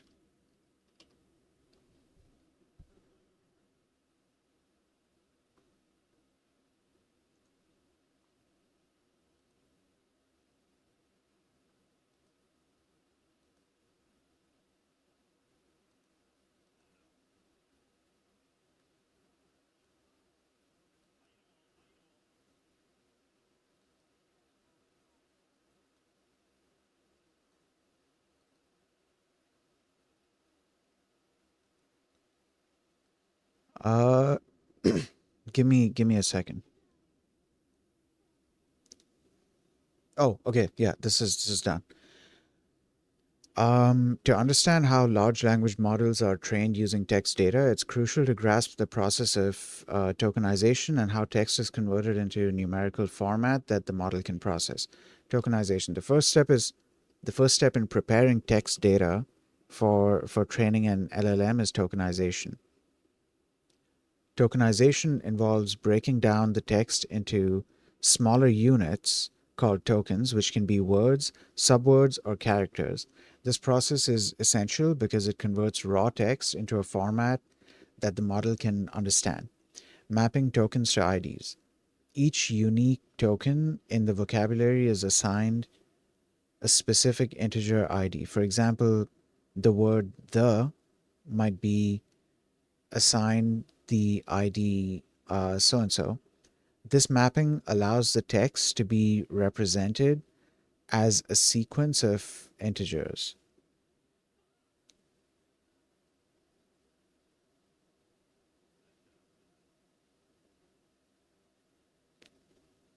This mapping allows the text to be represented as a sequence of integers, which is then fed into the model. Token to vector conversion. Once the text is tokenized and mapped to integer IDs, each token ID is used to retrieve a corresponding vector from an embedding table. These vectors, known as input embeddings, are learned during the training process and capture the semantic and syntactic properties of the tokens. This means that tokens with similar meanings or contexts will have similar vector representations. Training process. During training, the model processes these vector representations of tokens to learn the patterns and relationships of the text data within the text data. Here's how it works: contextual learning. Okay, you know what? I think we can move on from this.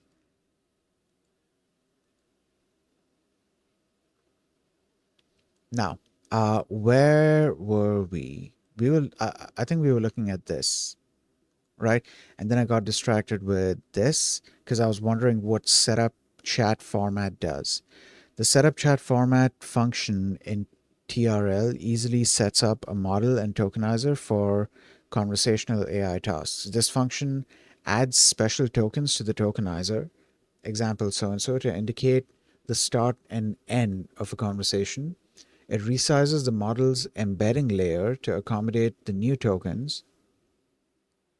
It sets the chat template of the tokenizer, which is used to format the input into a chat-like format. The default is chat ML from OpenAI, and optionally you can pass resize to multiple of to resize the embedding layer to a multiple of the so and so argument. Example 64.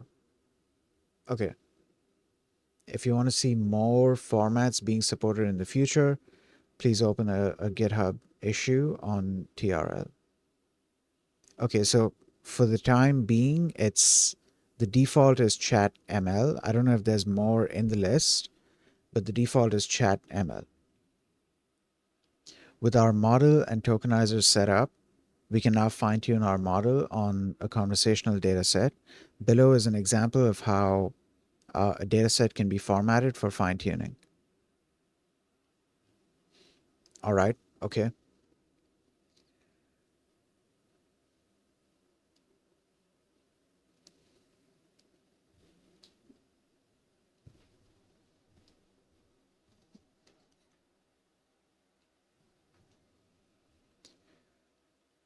All right, so we do the thing, we apply the chat template, great, cool, and then uh, we decode the conversation. So okay, tokenize is set to false. So this is going to return a string. It's going to return a string containing the entire conversation um, in chat ML format. It's going to return the chat template essentially. Well, I was trying to think of how I should be saying this in a sentence, but I think it's more accurate to say um, chat with template because it says here conversation with template. So yeah, I think whatever. Okay, so decode the conversation. Note that the conversation is represented as above, but with a further assistant message.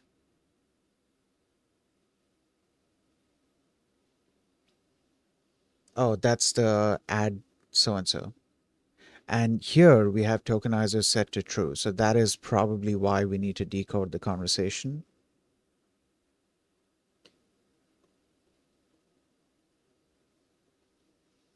All right, tokenize the conversation. Of course, the tokenizer also tokenizes. What is this? Okay. Of course, the tokenizer also tokenizes the conversation and special token as IDs that relate to the model's vocabulary. Okay. Right. So message prompt. Okay. Great. Cool. So that's going to return the tokens.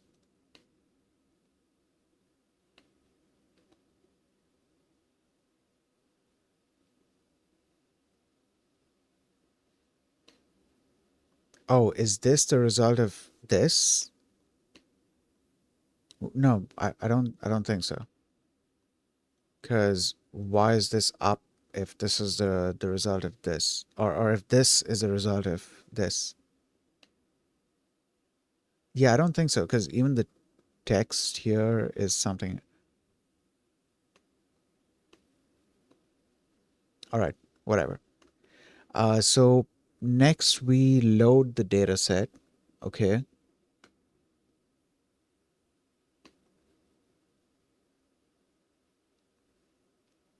All right. Then we load the other data set as well. Oh, this is for us to do. Okay. All right. Now I get it. Great. So let's open up the small thing. Um,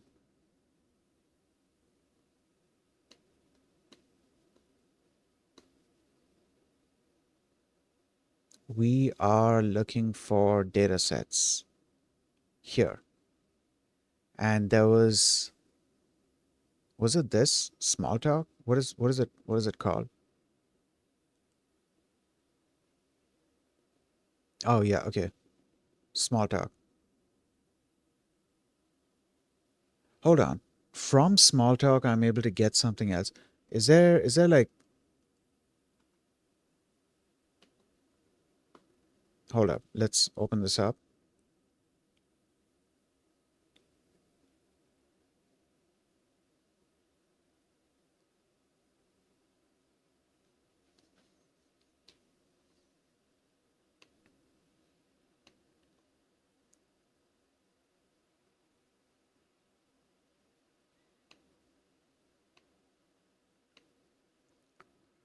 Okay, this is a synthetic data set designed for supervised fine-tuning of LLMs. It was used to build small LM this it was used to build small LM instruct family of models and contains 1 million samples.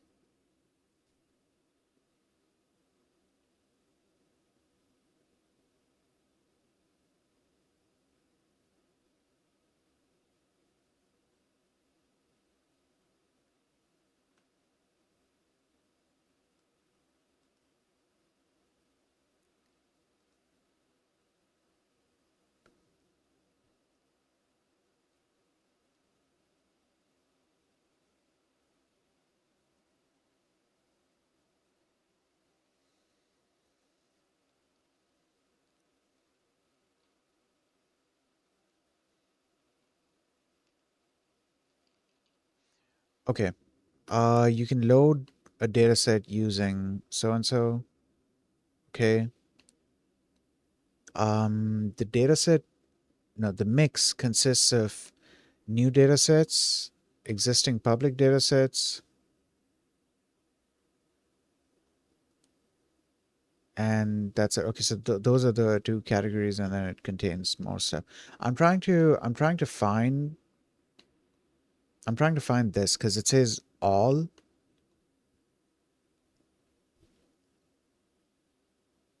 Oh, you know what we could do? Okay, let's try to explore this. First of all, let's go into the datasets library.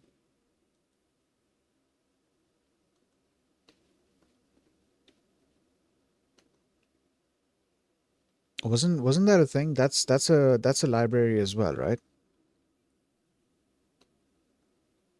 Actually, I should probably look at something like this, and then in here I can type dataset.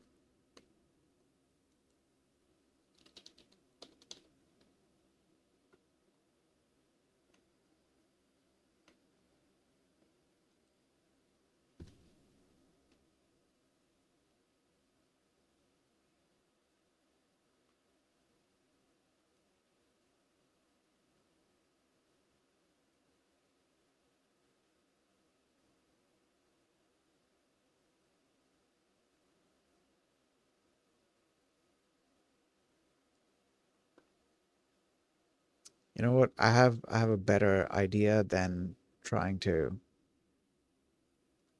trying to find it through here. Give me a second.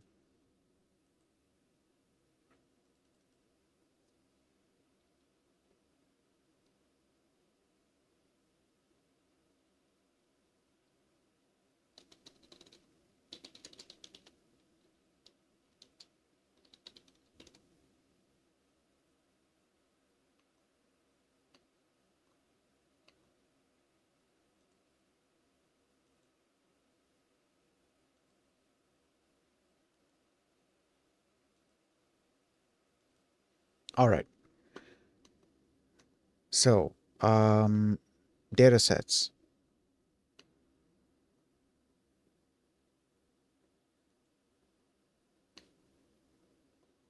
So we have the overview and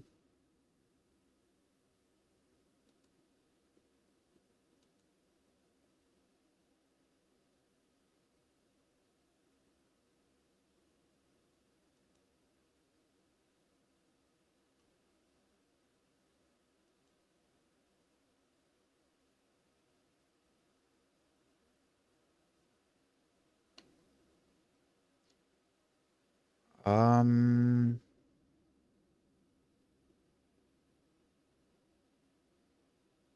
right, there it is. Load data set. So in here, uh, so there's the data set itself and then the name. Define the name of the dataset configuration.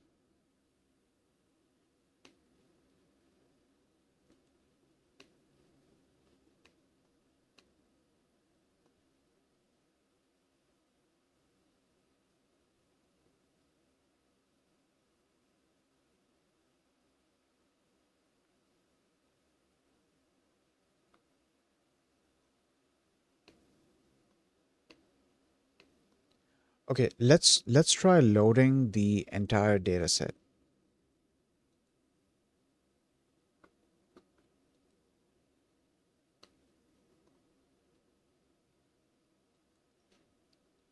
Right, this is the dataset. Okay, I'm glad that they've given details here as well. Um, from datasets, import load dataset, and then load the dataset like that. Okay, all right, cool.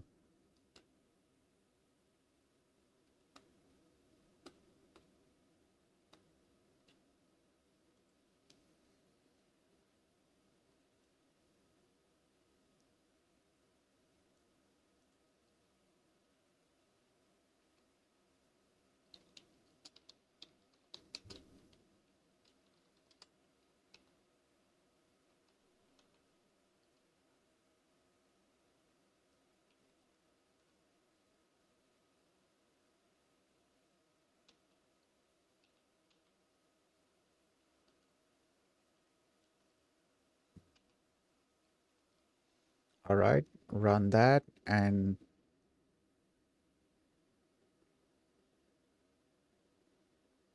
oh, I need to run this again.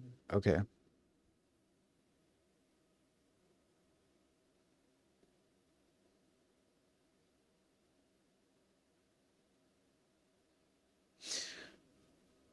okay.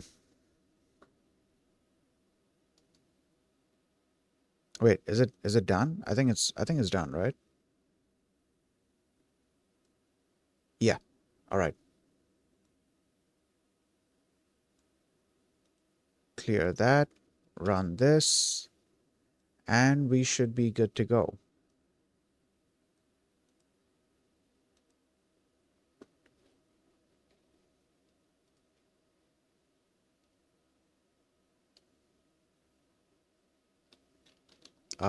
Data set, or let's say DO1 equals load data set.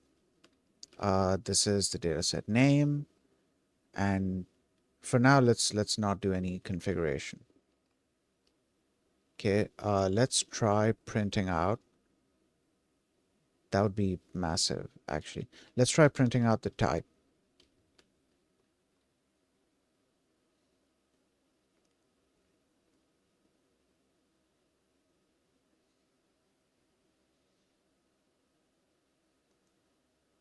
Am I missing something here?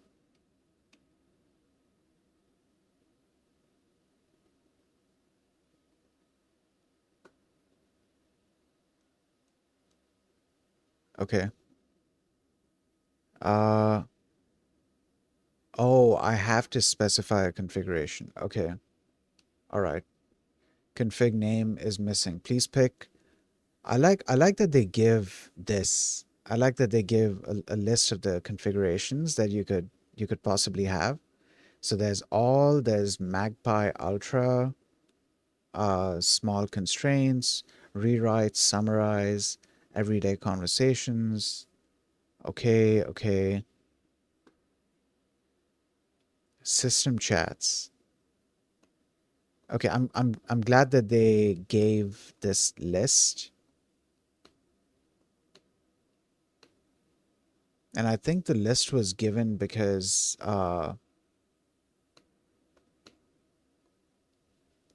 like that's probably the error that they give with like it's here, right? Yeah, raise. So this is in a try catch thing, I believe.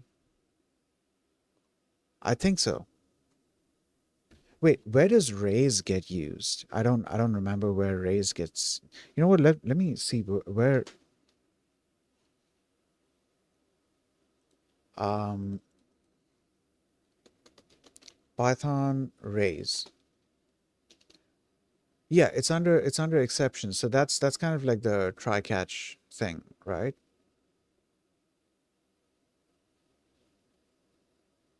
Give me a second. I'm just looking at the Python documentation. So there's except. Okay. Where does raise come in? Raising except. The raise statement allows a programmer to force a specified exception to. Okay, so this entire thing, it should be happening within like a try catch block. I'm guessing. No, you know what? What if I did my own thing here? Let's say raise name error something.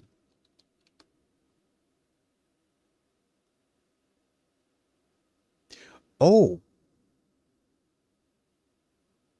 wait, so this doesn't have to be in a try catch block. I didn't, dude, okay, I just learned something. I didn't know that you can just raise exceptions out of nothing. Like it doesn't have to be within a try catch block. That's interesting. I didn't know that. Okay, cool. Great. So we are trying to load all. Let's start with all, and then we can do everyday conversations.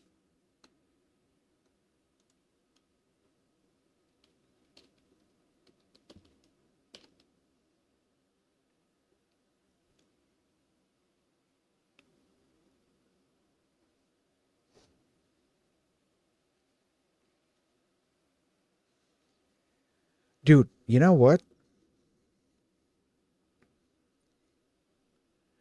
I feel like the amount of time that I usually stream for, I feel like that's a decent time.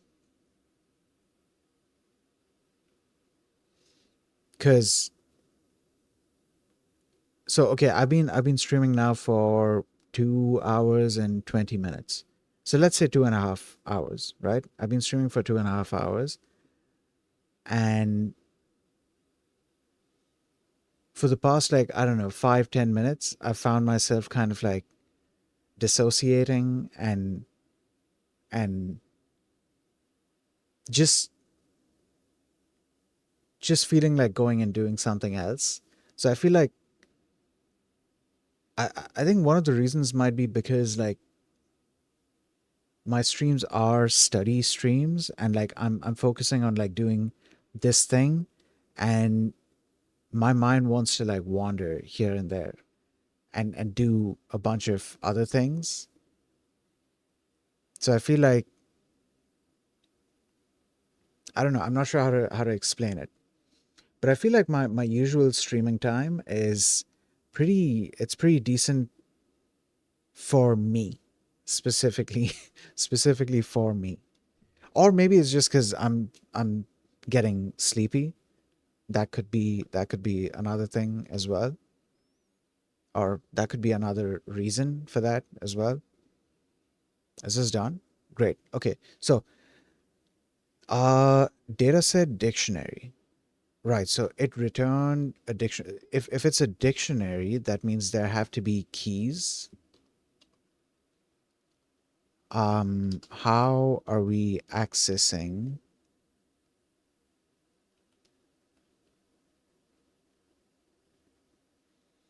Okay, builder name. Okay, okay, column names.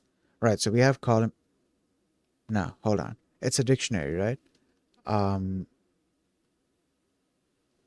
description. Okay.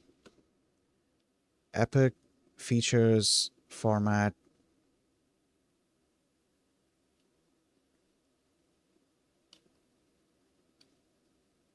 Okay.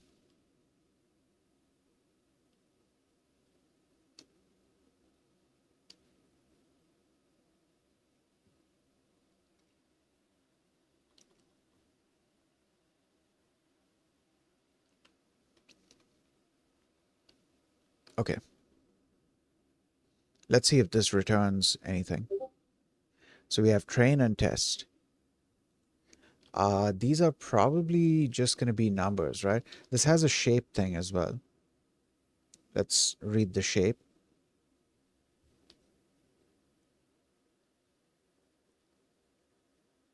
Okay, this is a dictionary that has.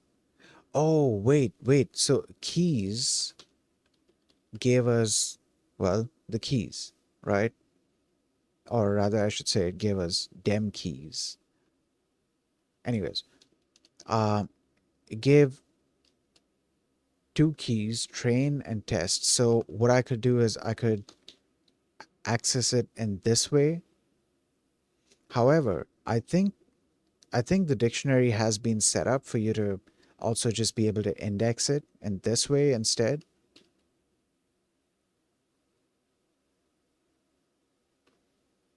I might be wrong. Um, First, select a split. For example, so and so. Available splits are this. Okay, all right. We can do that. So train that and then test.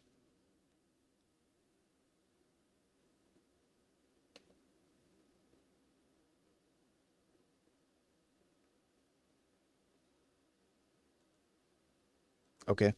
Um, so let's say I equals, I don't know, 250.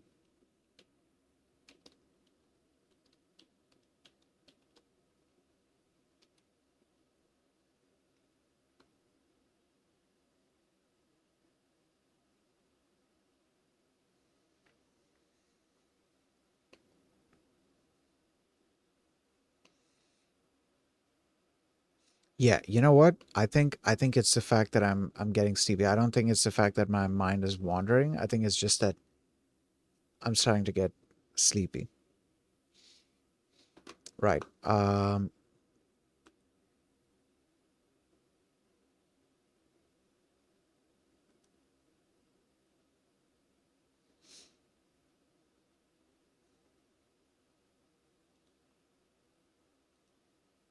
Give me a second.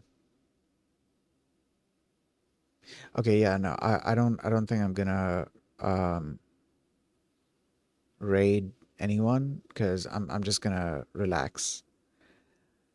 I'm gonna carry on reading this more. Maybe I'll probably finish this exercise as well.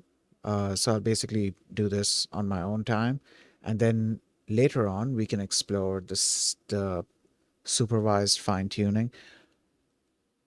Also, I believe the next section of the course has been unlocked. So let's take a look at that. Let's see what's going on with that. Let's just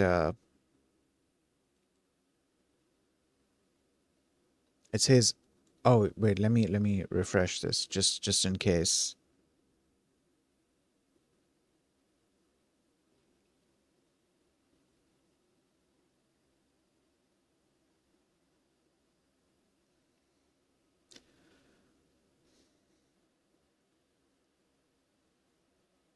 Okay, give it a second, let it do its thing. In the meantime, let me see if I'm able to open up a new.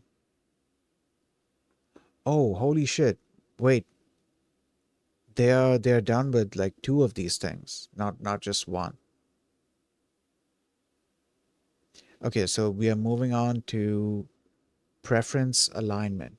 Explore DPO and ORPO techniques for aligning models with human preferences.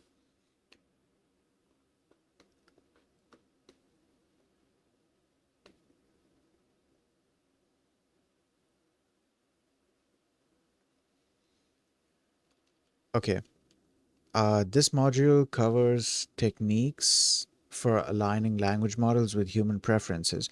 While supervised fine-tuning helps models learn tasks, what while supervised fine-tuning helps models learn tasks, preference alignment, my God, why was that so hard to say? Preference alignment encourages encourages outputs to match human expectations and values. Typical alignment methods involve multiple stages: supervised fine tuning to adapt models to specific domains, and then preference alignment using reinforcement learning with human feedback, or direct preference optimization to improve response quality. Alternative approaches like ORPO, which is odds ratio preference optimization, combine instruction tuning and preference alignment into a single process. Here we'll focus on DPO and ORPO. Okay, cool. So if you would like to learn about more about the different alignment techniques, you can read more about them in so and so. Awesome. Cool. So we have this thing to look forward to. Actually, we need to finish the supervised fine tuning thing first. So okay, this is kind of interesting. At this point, like heading into this course, we are basically treating we are basically doing things on the higher level. So we already have a system built, and we are sort of modifying that system. Like that's one way of looking at it. We're not building the system itself. We are sort of modifying this system. We have this system that has been built, but we are learning how to modify it. And in learning how to modify it, we are kind of learning how the system itself works. But okay, as much as I do want to continue, I'm just getting tired. So I'm just gonna keep yawning if I keep trying to stream for the next half an hour. I was hoping to be able to stream for 3 hours, but unfortunately, that's not happening. So I don't know if I'm gonna be doing a stream tomorrow. You know what I want to do? I want to make it like a regular thing, like me streaming. I want to make it a regular thing. Um, but on days where I'm not able to do talking streams, I'll just do mute streams. Because at least that way I'm gonna make streaming a regular thing. If I keep waiting for the times where I'm able to do a talking stream, I'm gonna miss quite a few streaming days, and then I'm just not gonna stream. Because like sometimes it just ends up being like that. But yeah, okay. I'm probably gonna stream tomorrow as well. Whether it'll be a talking stream or a mute stream, I guess I'll find out tomorrow. So that's gonna be it for today's stream. I hope you guys have a nice day, and I'll see you.